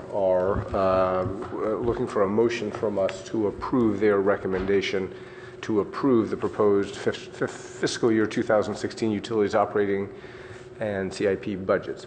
So at this point, if we have, we've kind of discussed a bunch of points, but we can discuss things now, and we either, in general, approve, don't approve, or can approve with comments and so on and so forth. Any particular thoughts, comments? I'd just soon we approve as it's done, so approve the staff recommendation. So that's your motion? That's my motion. I will second that motion. So we now have, and again, just procedurally, so we have a motion, we have a second. Procedurally, it's not going to happen here. People can have substitute motions. We do occasionally get this. It's not going to happen here. Short of that, we now vote. So all in favor of... You also can ask for comment before voting. Yes, I forgot we have comments on the motion. Or alternative motions. Obviously not going to happen here, but can happen in theory. I just want to say a point, and I don't have any reason to particularly question what the staff has done, but I just think in terms of for the timing for the future, it's really hard to, having gotten the packet yesterday, to be able to really comment on any numbers with any. So let me chime in on that. Well, wait a minute. You only got sworn in today. Let's be clear on that. This is not a failing of staff, but we certainly understand the commission's quandary. I think probably Commissioner Schwartz is saying that the timing of the particular item. Right. So here's what I'd say on this. I think the staff is clear on this one. They've been very Should give us another half hour. I wasn't complaining that the staff today. They were just. So let me say a few things on this. So this is an unusual item for us in that it involves sort of wading deep into the weeds to some extent, which is not generally what we do. We're usually sort of hanging out at the policy level. This happens once a year, and we have struggled with just this issue, not the 2 days to read it, but even if you have 2 weeks to read it, it still involves getting into things. So what we traditionally do is appoint a subcommittee, which this year was James and Asher Waldfogel, to... Oh, John Melton. Wait, who did it? You and John. Okay, I got you and John. To wade in further and sort of try and identify things. Keep in mind as well, the city has an auditor who, digs into things and so on and so forth. So the city isn't 100% dependent on us in this particular case. I'm a quick study, but I'm not that quick. But I think I understand that. I think kind of for our purposes here, we're looking more at a high level. Okay. So it's okay. So with that, all in favor? Aye. Aye. All opposed? No. Passes unanimously 6-0. I would like to ask one question. Absolutely. What is the policy or philosophy on how much the reserves are set? I know some of these we're eating into reserves and others not. What is the thinking? That's covered in the financial plan, and I see John Abenshine will come up, and he has spent quite a bit of time on this matter. Yeah, John Abenshine, Senior Resource Planner and Rates Manager. We look at 3 things when we consider what our reserve levels should be. first off, we do a risk assessment every year, and we present that when we present the financial plans. So that was before you were sworn in. We also take a look at. And the risk assessment addresses things like load variability and the potential for unexpected capital projects and things like that. We also take a look at traditional rules of thumb in terms of the number of days of operating expenses you might want to have on hand for any sort of an operation. So 90 days is a pretty reasonable rule of thumb, so we look at that as well. And then we also look at our debt service coverage ratios. We choose reserve levels that accommodate all three of those concerns. Thank you. Anything else? Okay. Oh, yeah, and I was just going to mention that we did go a little bit deeper than usual with the budget subcommittee, and I would plant in your minds the idea, especially the ones that have talked more about this, that they might consider volunteering next year for the budget subcommittee. It's a fun job. Absolutely. Okay, Dave, thanks very much. Before I go, I'll just share with you a fun video. This is like an Earth Cam video of the El Camino Reservoir, the creation of it. So it's like a 1-minute video. Yeah. So this is a water reservoir, 2.5 million gallons, that's under El Camino Park. It'll be covered up by playing fields, except it's not real clear when they're going to restore the playing fields because we do have a drought. And the turf is an issue. And this was like a $10 million project, and it took about 2 years to build. 40 million. You know what, Val, why don't they do artificial turf? Oh. This is very cool.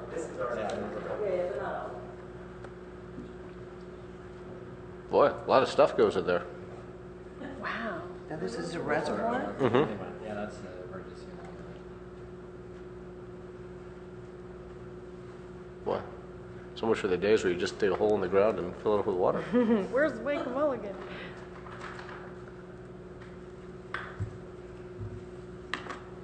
How do we fill it? Seems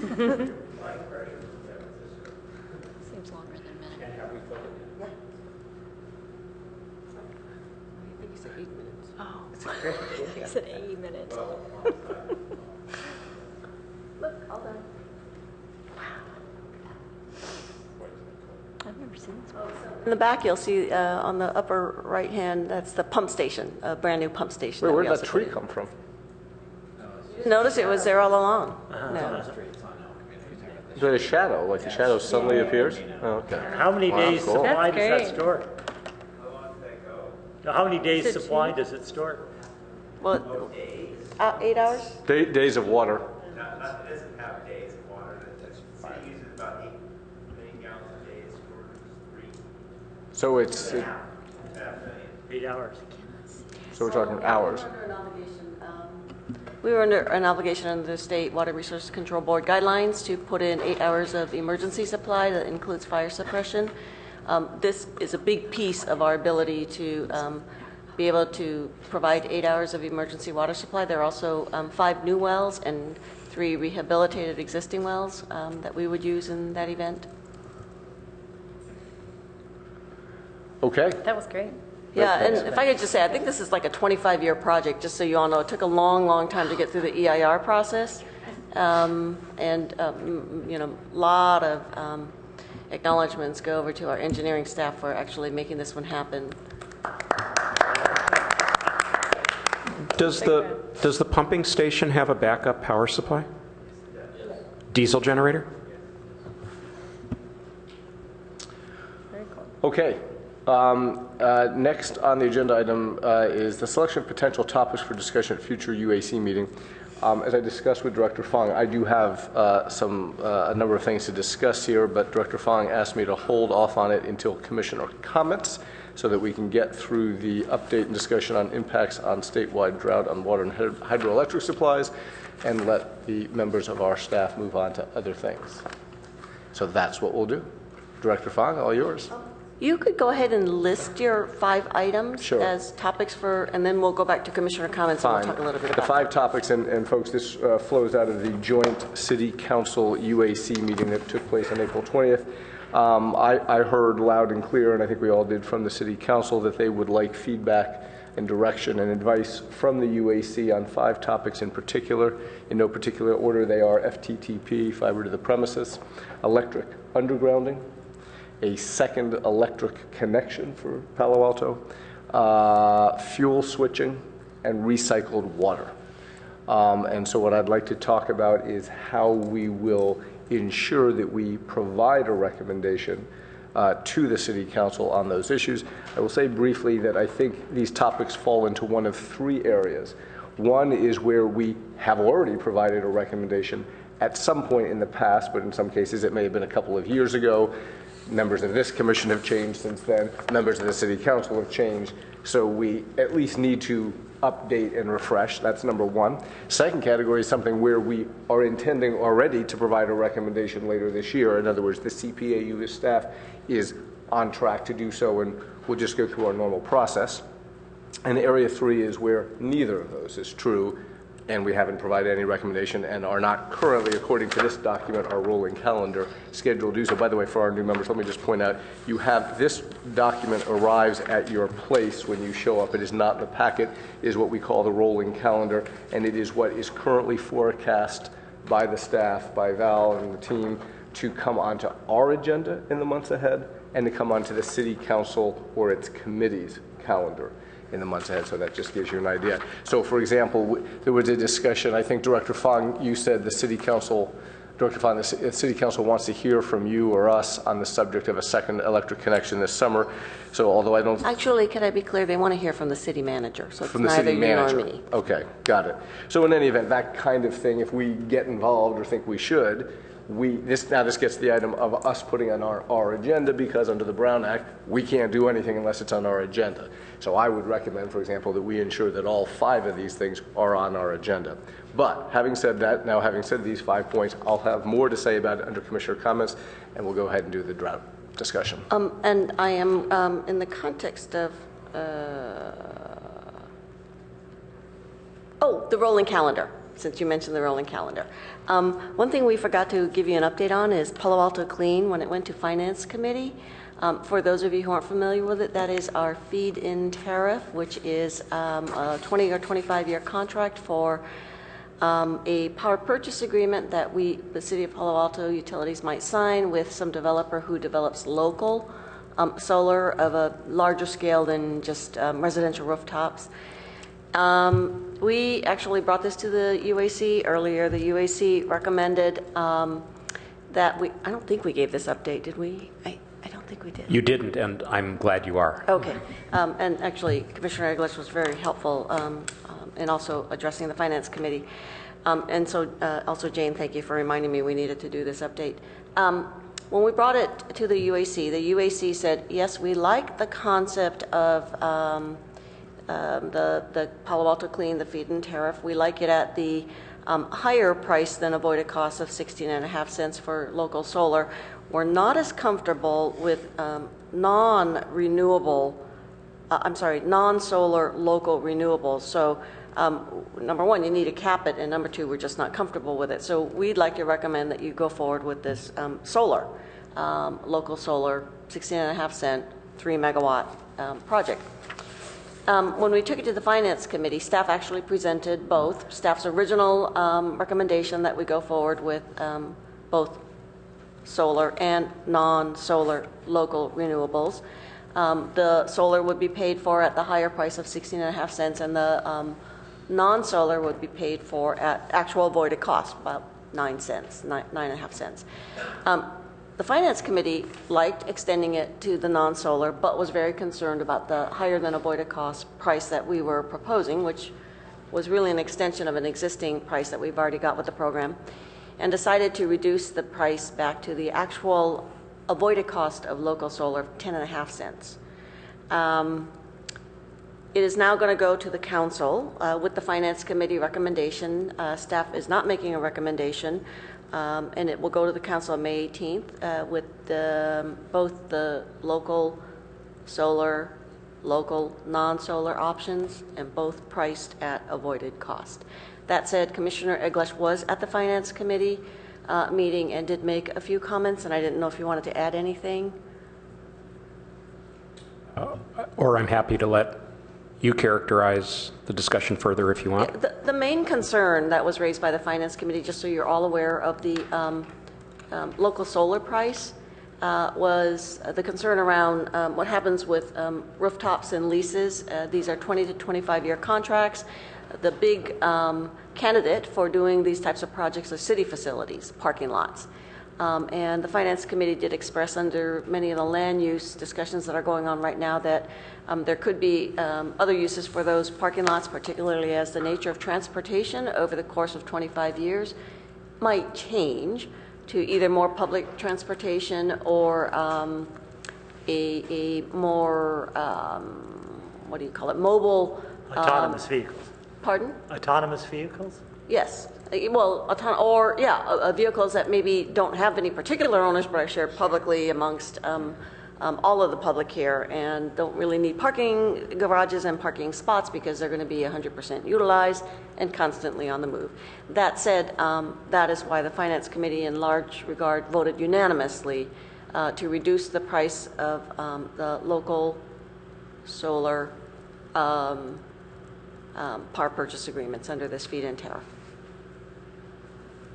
Let me ask you a question. So the avoided cost, that's what you pay for the power you get under the grid scale solar?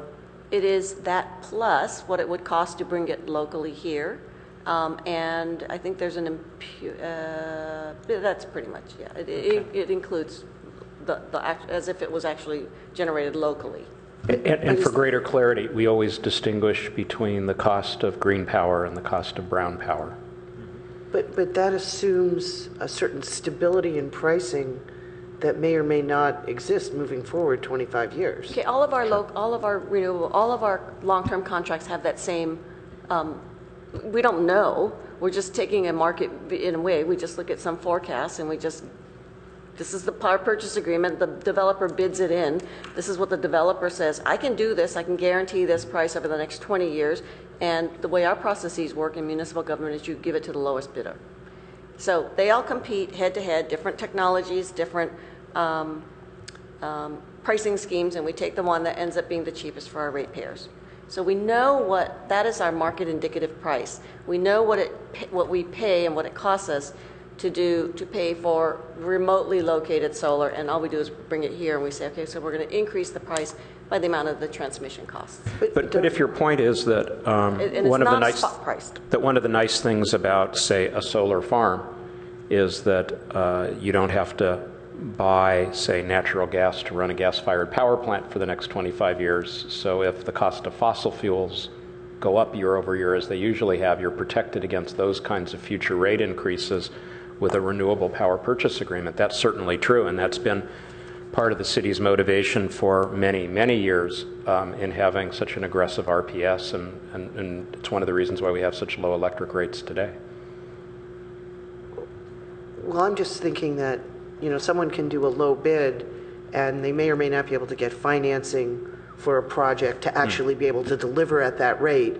And then, what happens, and so it's So can I just stop us here? I think now we're in violation of the Brown Act. My whole point was to point out in the rolling calendar that there was an item here that is now going to City Council on May 18th, and I just wanted to remind you of why it's on the rolling calendar. So question, May 18th, the City Council will hear it. Steve, you in the mood to drop by City Hall that evening in case there's a question for you? I just, so that we anticipate it's going to get pulled. It is on consent, but we do anticipate it will get pulled. We don't know that for sure. And we won't know until the meeting starts? We may know sooner. We may know as early as sometime next week. I'm pretty sure it'll get pulled, but I can't tell you that for certain. Although I think some members of the Finance Committee felt it was unlikely to get pulled off the consent calendar. So just to the point that I guess we don't know until it does. So let's do the follow-up. I think it takes two council members, three. It takes three council members to pull it. If it doesn't get pulled, this is not an issue. If it does get pulled, and you call Steve and he can cover, great. If he can't, you call me and I will cover. You have my word, I'll do that. Although I'm not here that day, so Jane now. Very good. Jane, you're going to have to. You know where to find us. Okay, by the way, just speaking of solar things, community solar, just a quick question on community solar. I'm just looking at a rolling calendar. I don't see it. I may have missed it. Should we, just an informational update at some point? Is it in here somewhere? It's part of, it's going to be embedded in the local solar plan, which is currently in the June, but we're going to move that probably to July. We're not quite ready for June, but we haven't forgotten. We know we needed to swing back here. Okay. And is electrification likely to remain on the June agenda, or is that likely to move? That's probably going to be moved to July. So you'll have a very heavy July meeting, but in June you're going to also talk about drought rates and our cost of service study for water, so that's going to be a biggie anyway. I have a conflict in June, so. I know, but you'll get the materials. Thank you. I haven't heard anything about the anaerobic digester, and where does that fit in the picture? Well, no, I was going to let you respond to that, Director Fong. So that is not a project that really this commission overviews. It is a project that if the Public Works Department wants to put forward, it will.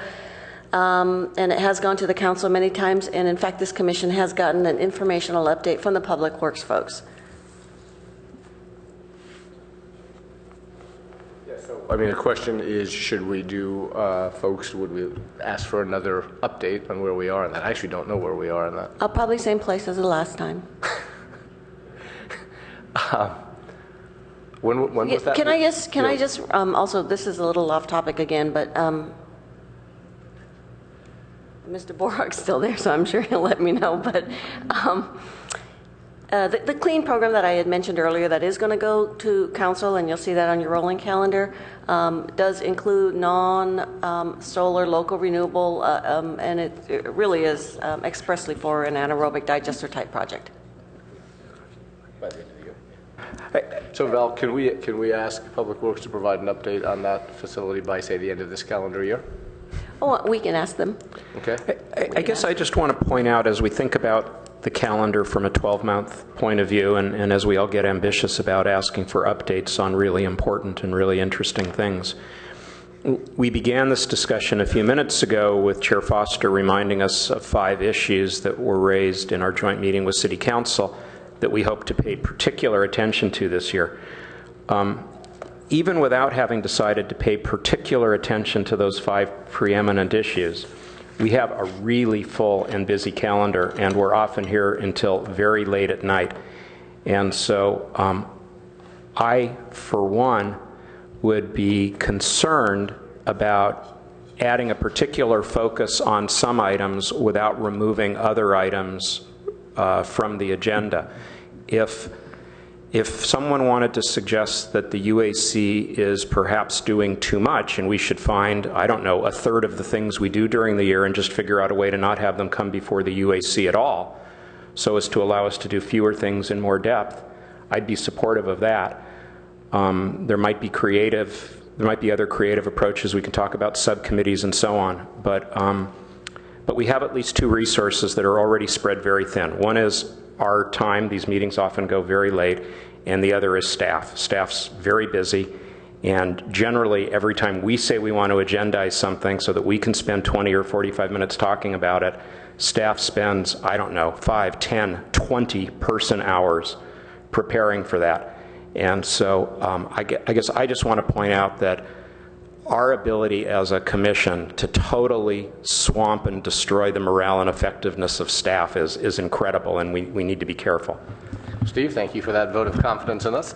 But can I also suggest that these items that may not be under your direct purview, but that you're very curious about and very interested in, you can go to the council meeting because these are discussed at the council. For instance, the anaerobic digester is constantly discussed at the council when the time is ripe. And so feel free to attend those meetings or listen in on them, or after the fact, listen to the tapes on them and pull the items off the web. Everything's on the web. So just Val, you why know. don't we do the following? In my personal opinion, I think we could get an update on the anaerobic. I think it would make sense to get an update on the anaerobic digester. I think it could be done in a 10-minute presentation that would involve 0 staff time from CPAU. Having said, but hold on.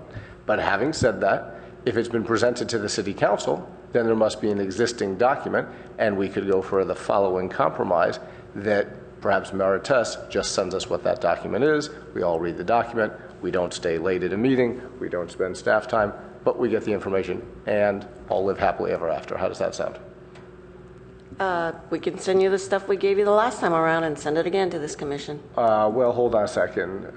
So there's been nothing. There's been nothing presented to the City Council since whatever was presented to us. So let's be clear. I don't follow it a whole lot. I'm not aware of it. I'll tell you but what. I'll be honest with you, I'm not following it. So Val, I'll handle it. No, I mean, we'll send what we had. There's no point in well, you could send it to our Right. 3 new commissioners.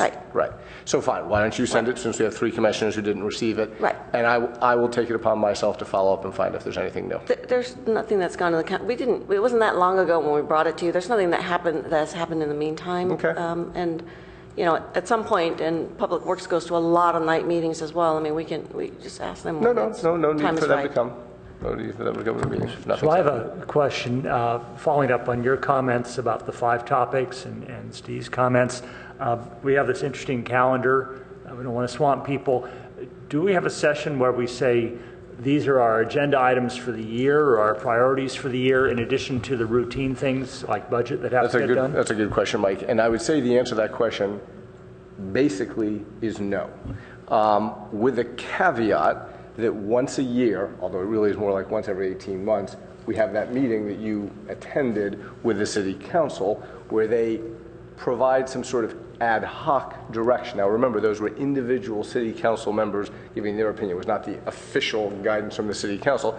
On the other hand, to the extent a City Council member said, I think you should focus on X, and 8 other City Council members said, gee, I think so too, you kind of get an idea. So that provides an opportunity for us right now, or when we want, to say, gee, here's what's on the schedule, but maybe we better add a few other things to the schedule. But there is no formal time at the beginning of the year where we do it. We do it sort of on an ad hoc basis. And Commissioner Danaher, if I could just say, so you all are advisory to the council.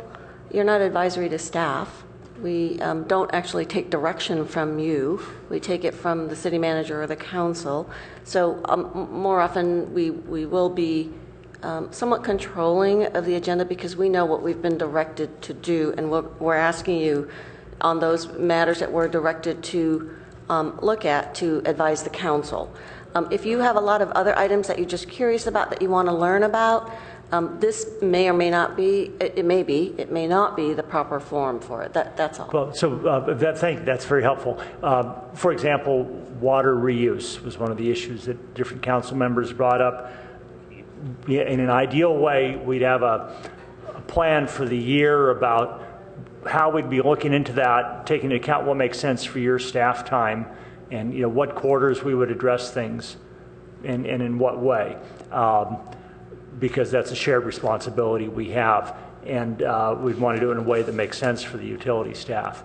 So that's what I'm just wondering how we plan the calendar that way, and the chairman's. So your best sense of that really does come from the rolling calendar, and you have every opportunity to add things to it, which we will put down in the to be scheduled, depending on what other priority items we're currently trying to address.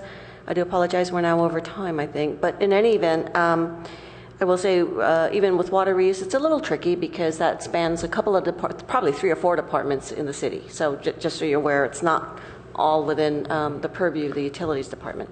And so we will face that issue. To Director Fong's point, water recycling is multiple departments and so on and so forth. The other interesting point is what we see on here is, to Director Fong's point, she takes direction from the city manager and the city council.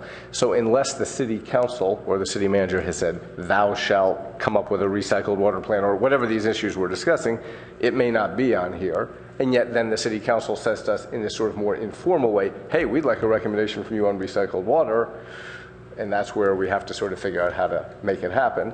It would be in a, we could all go off and kind of on the side figure it out, but then bingo, we'd have a Brown Act problem. So it has to be done here in an agendized way. So can we write things offline and then yes, bring them to, send them to people to read and then have the, I mean, because I would hate to think that we can't address anything other than what's on this list. Otherwise, we're damaging the staff. Seems to me to be kind of an unreasonable, why do you want anybody new on this then? Val, can we just... If we're not allowed to do anything. It's an understandable concern, and we can chat further about it.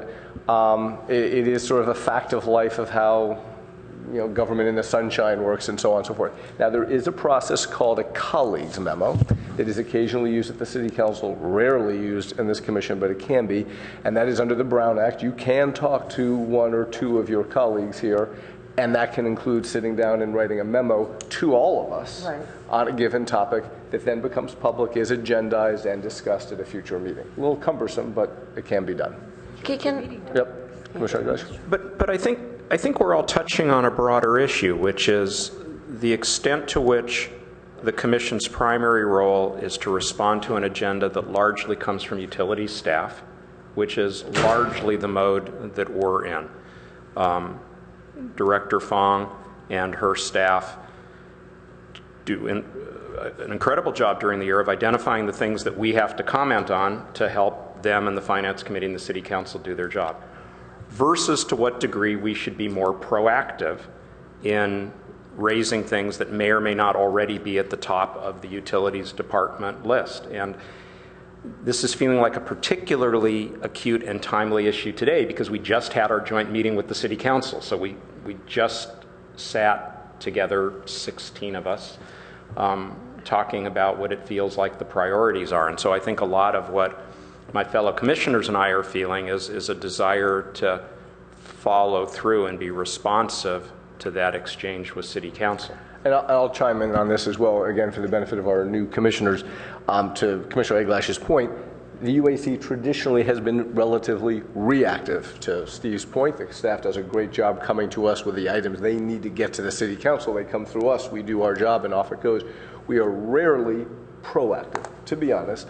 And I will tell you that I've heard from members of the City Council that they feel that is unfortunate because they view the members of the UAC as individually and collectively having a lot of kind of experience, wisdom, input that they'd like to hear proactively on items that may not be on this list.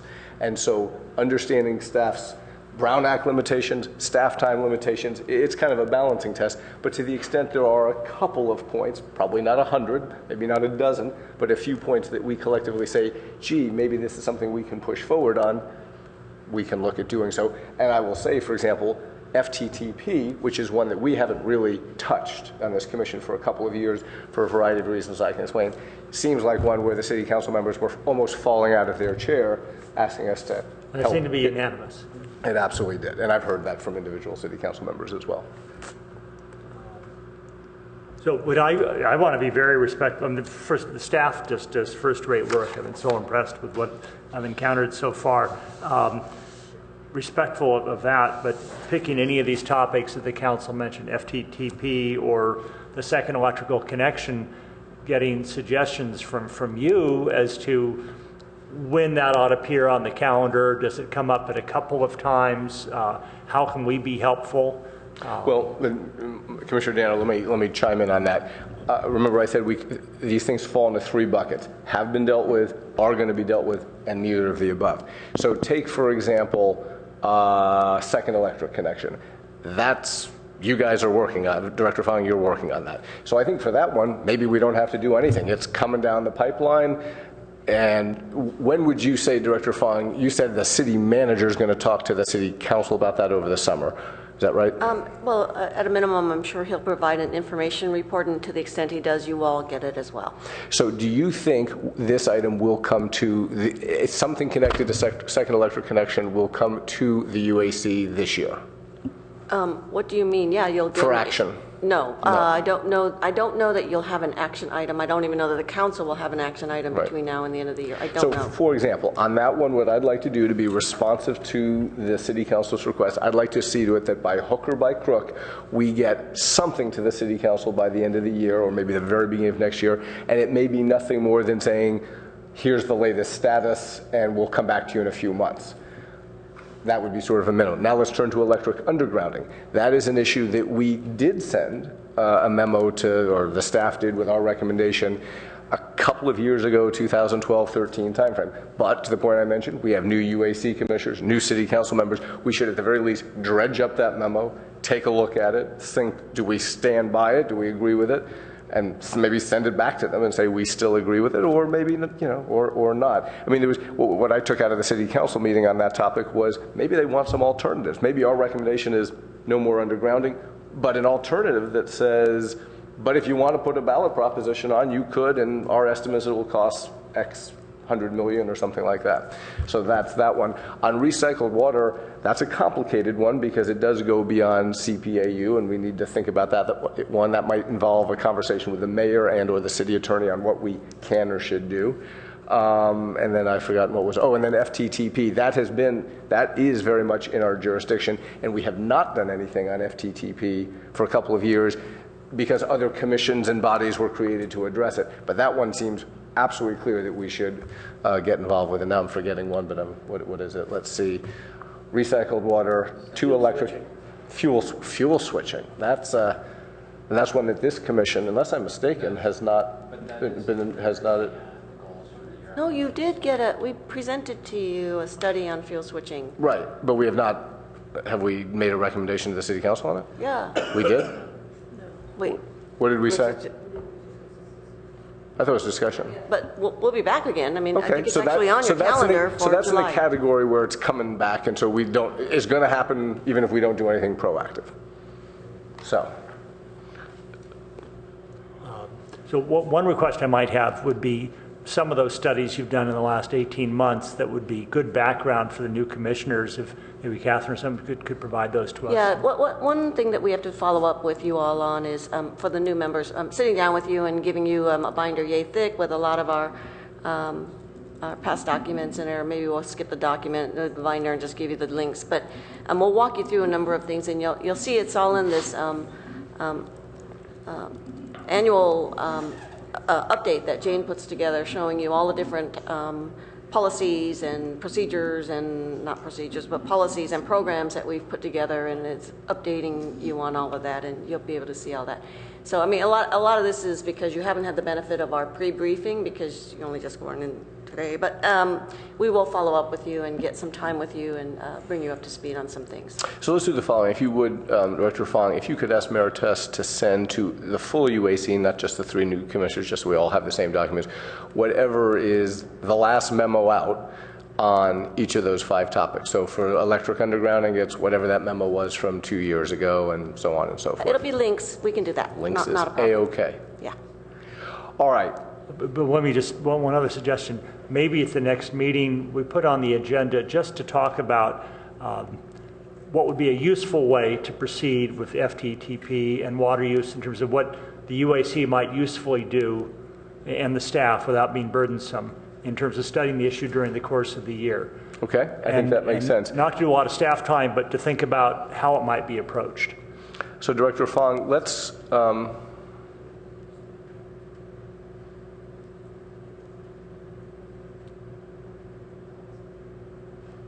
Yes. Director Fong, per Commissioner Danaher's suggestion, at the next UAC meeting, let's add an item. I think we have room the next UAC meeting. Can I ask if we can just dispense of the impact of the drought on water hydroelectric supplies for 1 month, and then we don't have to have Carla sit there for? Yes, I mean, but just, this has gone way. She's here for the whole meeting, and she's still waiting her turn, and we're past the time of the end of the meeting. So, Carla, we apologize. Yes, if we could just dispense with it for 1 month, and she doesn't have to worry about it.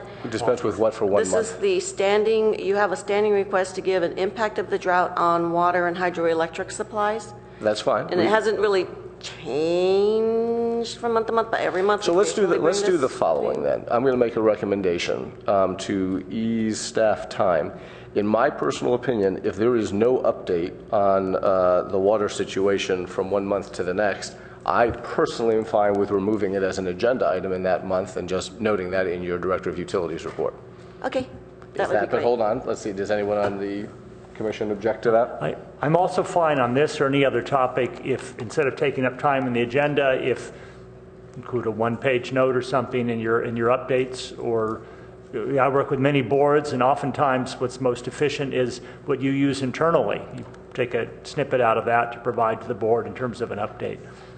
But we want to be efficient in free communication. Commissioner Eglash? So not to be the cranky commissioner, but I guess I want to express a different opinion. I mean, the drought is so important that I find it really helpful to get the monthly report. And I'll do it, but can I just skip it for next month is my only request.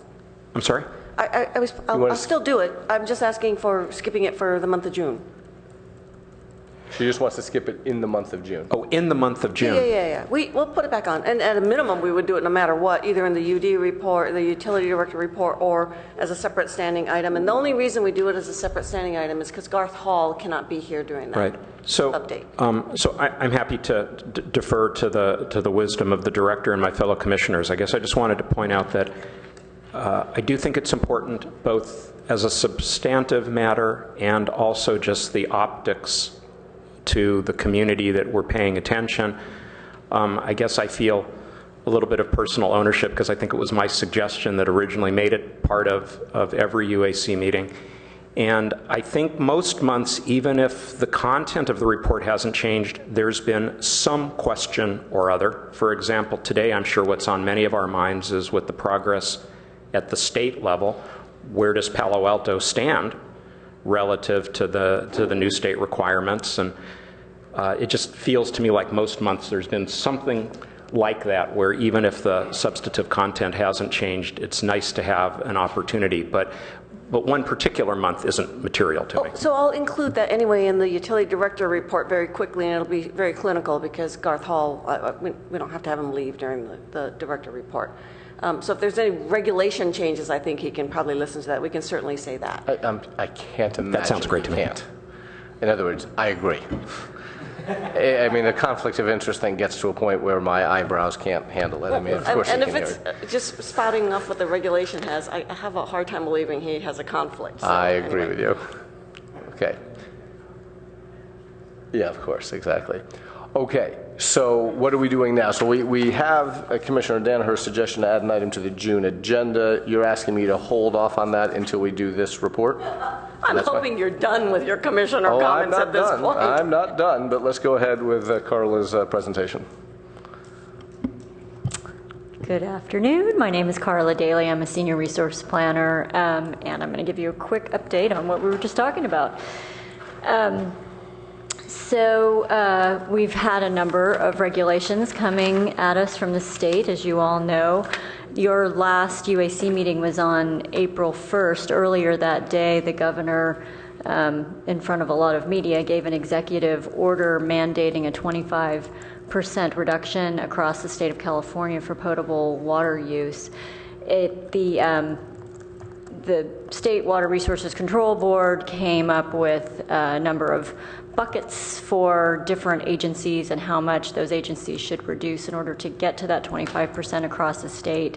Palo Alto was most recently, there have been a couple of changes in the buckets, most recently put in the 24% reduction tier, and last night, very late, the State Water Resources Control Board did adopt the new regulation, and Palo Alto is in that bucket, although we haven't seen the official language for the regulation.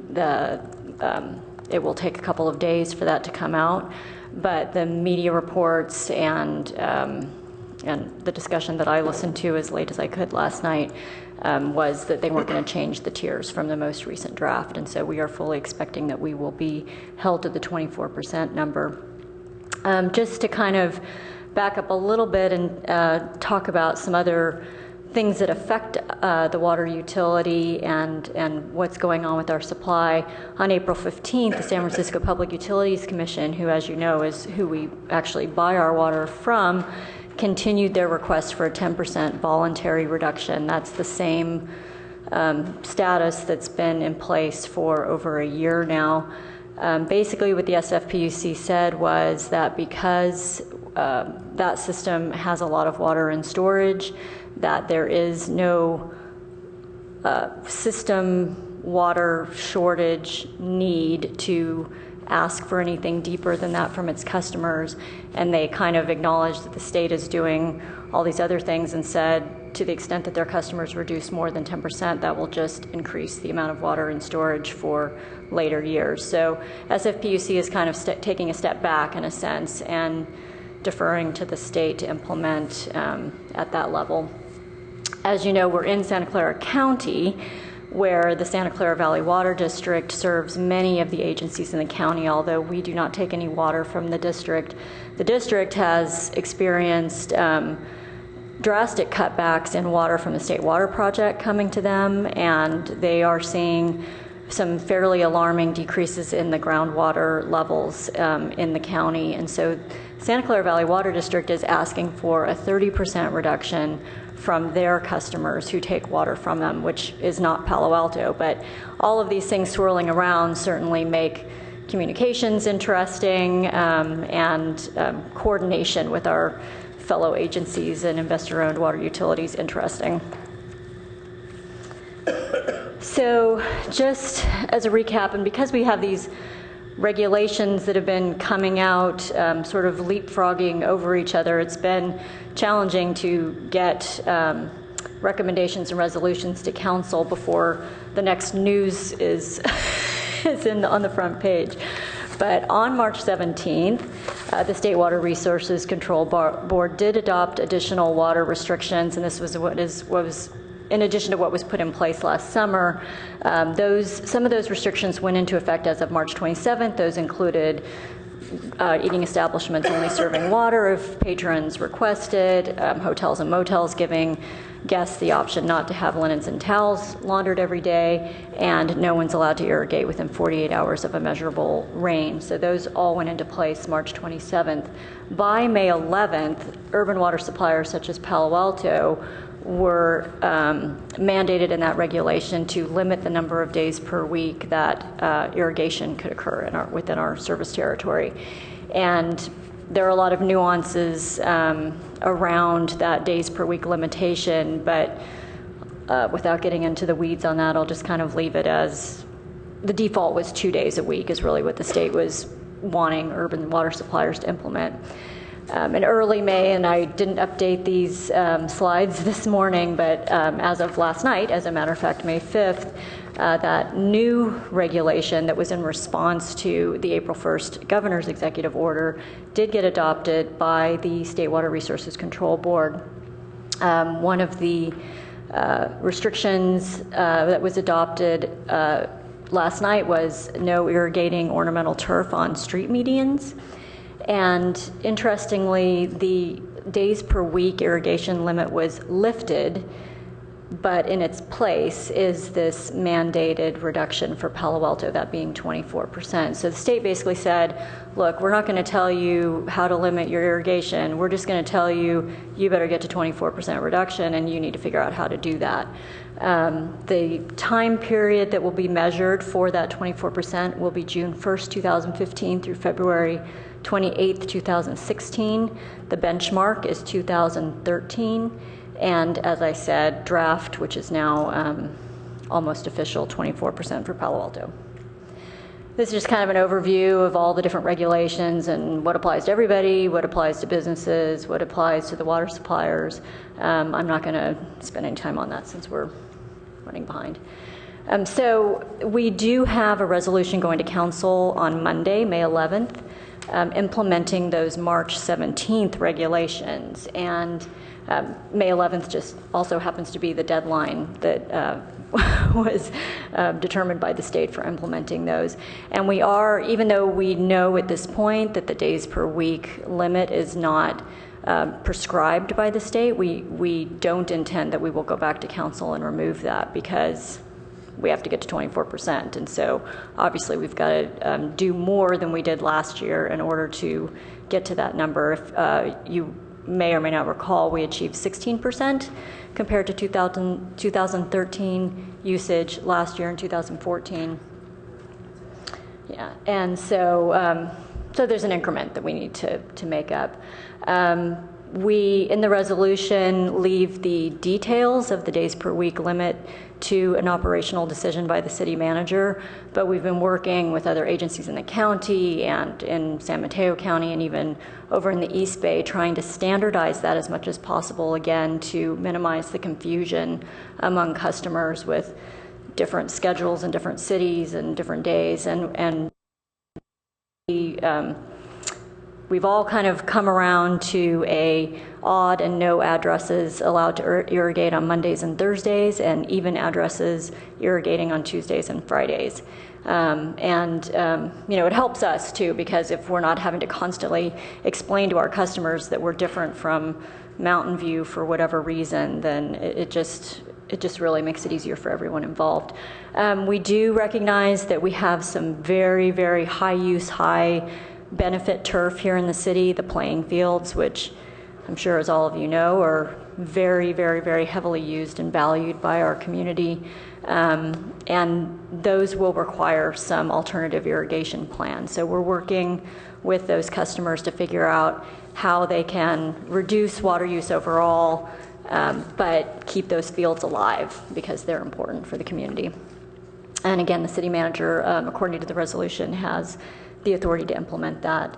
You know, just like we have been doing, we're continuing our water efficiency rebates. We're doing tons of outreach, using all forms of social media, the website, bill inserts, you name it, talking to neighborhood groups. I'm talking to a Midtown neighborhood association in a couple of weeks, and also trying to get the word out that even though we need to reduce water use, we don't want the trees to die. And so trying to get information out to folks about how to protect the urban forest in this time of maybe not protecting grass. Switching gears just a little bit, this is a quick look at the SFPUC's chart that they like to show every month. Basically, they're saying this is how much water we need to save in order to continue to be in good shape from a storage standpoint system-wide.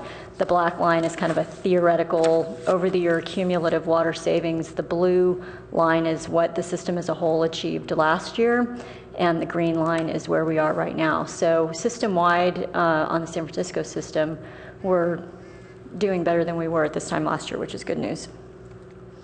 And then this is precipitation at Hetch Hetchy, and this graph is a little outdated. There was another storm in the Sierra a week or so ago that is not reflected in these numbers, and there's supposed to be a bit more rain in the Sierra this week even too. So hopefully that'll creep up a little bit more, but we are kind of on the same path as water year 2014 as far as precip at Hetch Hetchy.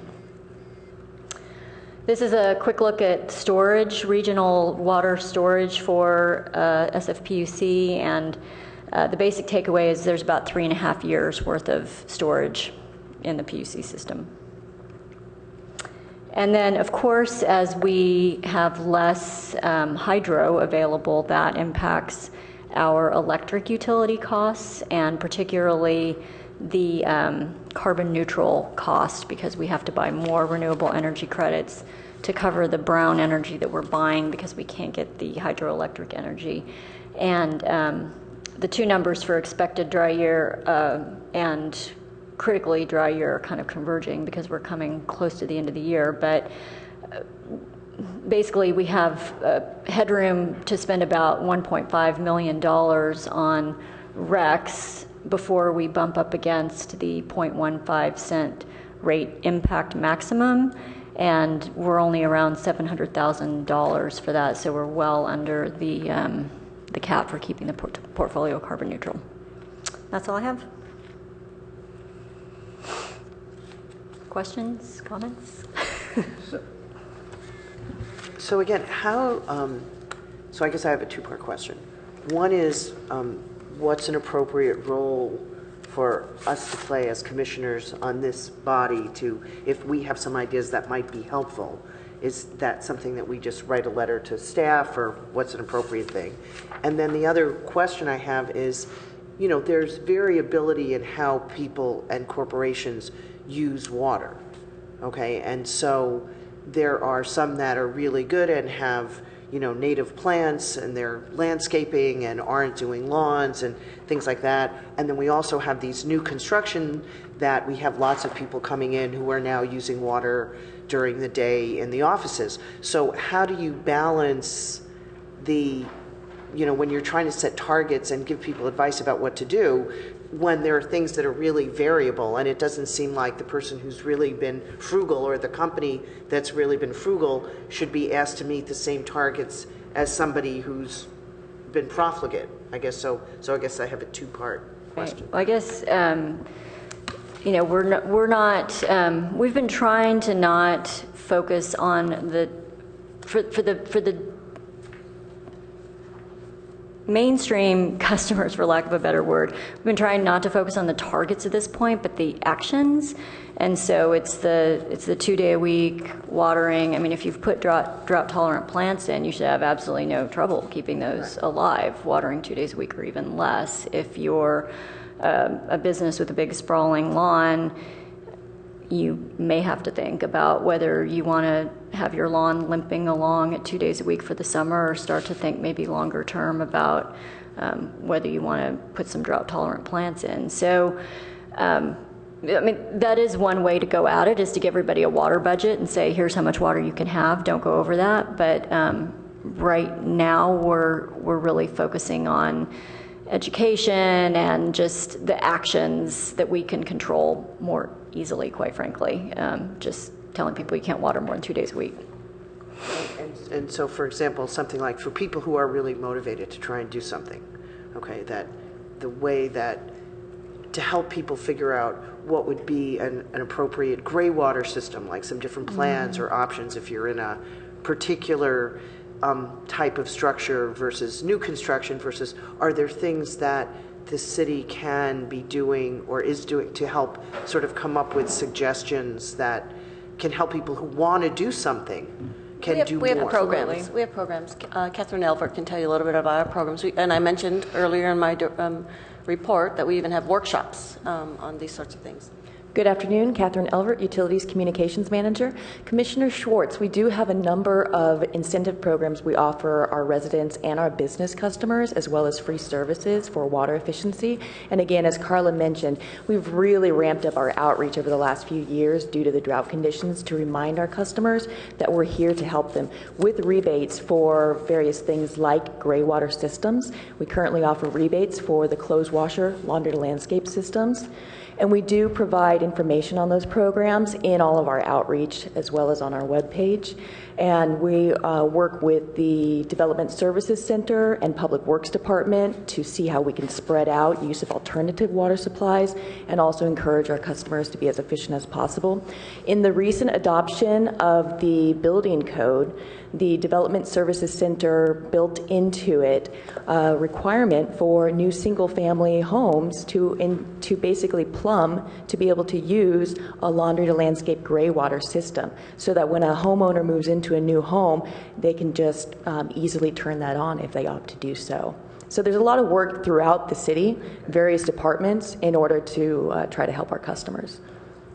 I would add, too, that for our largest customers, they have individuals who are assigned to be their account representatives. And so those folks are going out to the facilities and talking to them, not just about water savings, but about energy efficiency and all kinds of other ways that we can help them save money and run their businesses better. And we do welcome the chance to speak to any community group, a school group, a work group, again, those facility managers at the key account customers. Any opportunity. Thank you.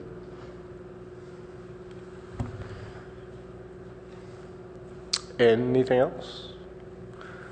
Okay, thanks. Okay, so now we go to commissioner comments, so I will continue on the topic I started earlier.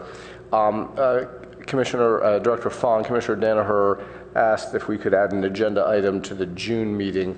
I think you said, Commissioner Danaher, to discuss how to move forward on this. Is that right? Yes. So I think that is a good idea. I was intending to do a little bit of that right here, but I think it would be a good idea. I don't know how much we will accomplish. Also, we're now missing 2 of our commissioners.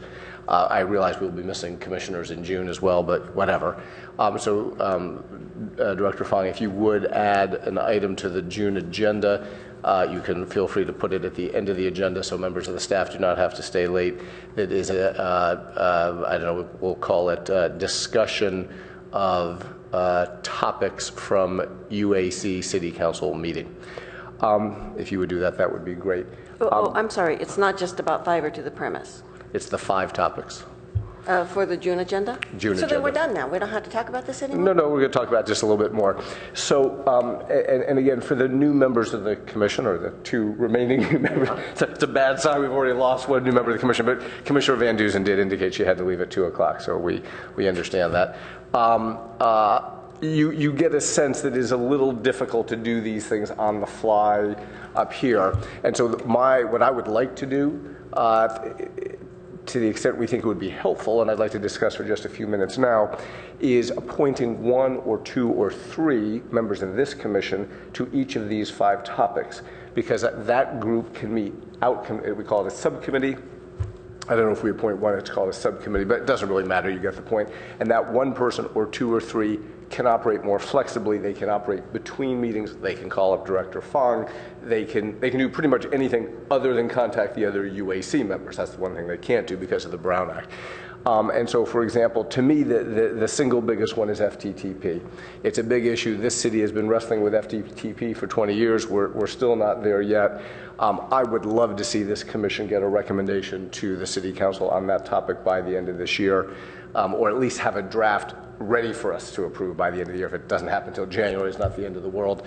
And I think that is something that requires 1 or 2 or 3 of us to, just like we do with a budget, to basically say it's too much to handle in this kind of a meeting. So if there are 2, that's something you would like to? Mike, out of curiosity, is that a topic of interest? Sure. So at the risk of appointing our 2 new commissioners, and I will say that what I'm probably going to do is help on all of these topics to the extent it seems helpful and whatever else. So I'm very comfortable with the idea of the 2 of you doing so, and I will help and chime in and so on and so forth. With respect to electric second electric connection and undergrounding, James, you've expressed a lot of interest in the topics. Would you, let me say, I identified as 2 separate issues, and they are. Electric undergrounding is one, second electric connection is another. Commissioner Cook had mentioned that we could treat these as a unified, 2 different topics within a single area, and so Commissioner Cook, if you want to take the lead on that.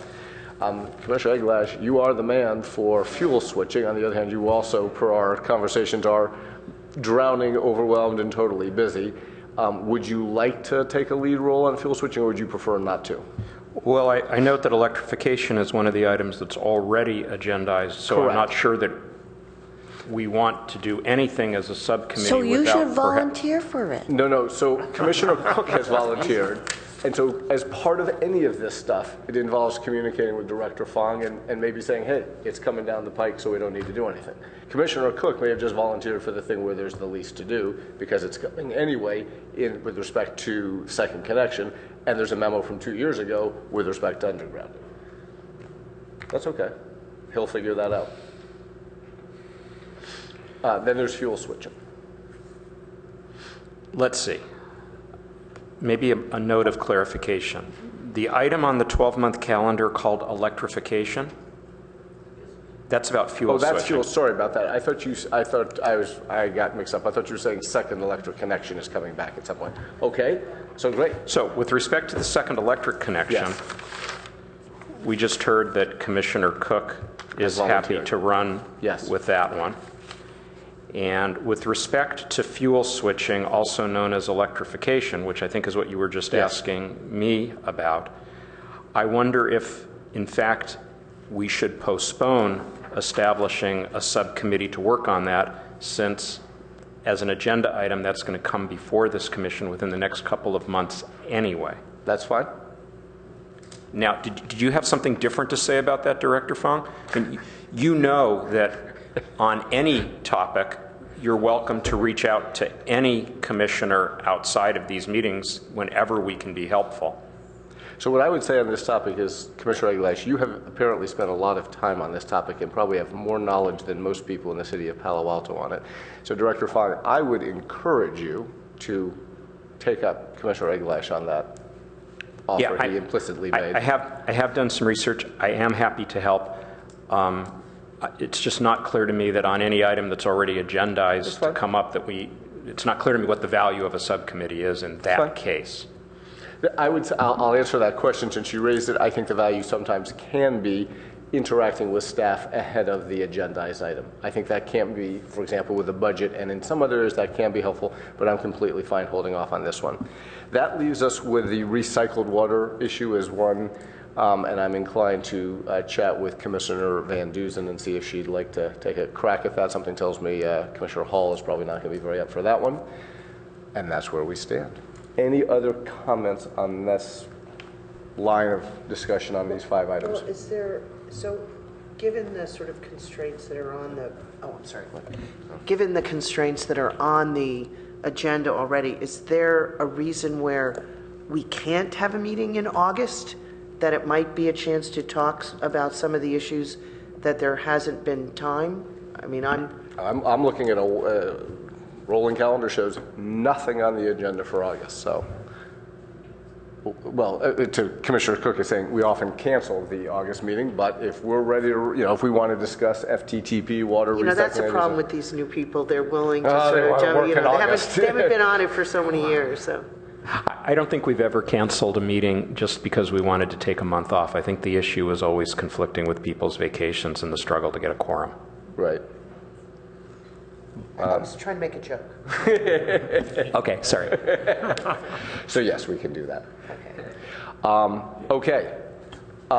Anything else on any other commissioner comments on this topic or any other topic you wish? If not, then our next scheduled meeting is on Wednesday, June 3rd at 7 p.m. It's been a pleasure seeing everyone. Thanks for hanging in late, and this meeting is adjourned at 2:38 p.m., Val.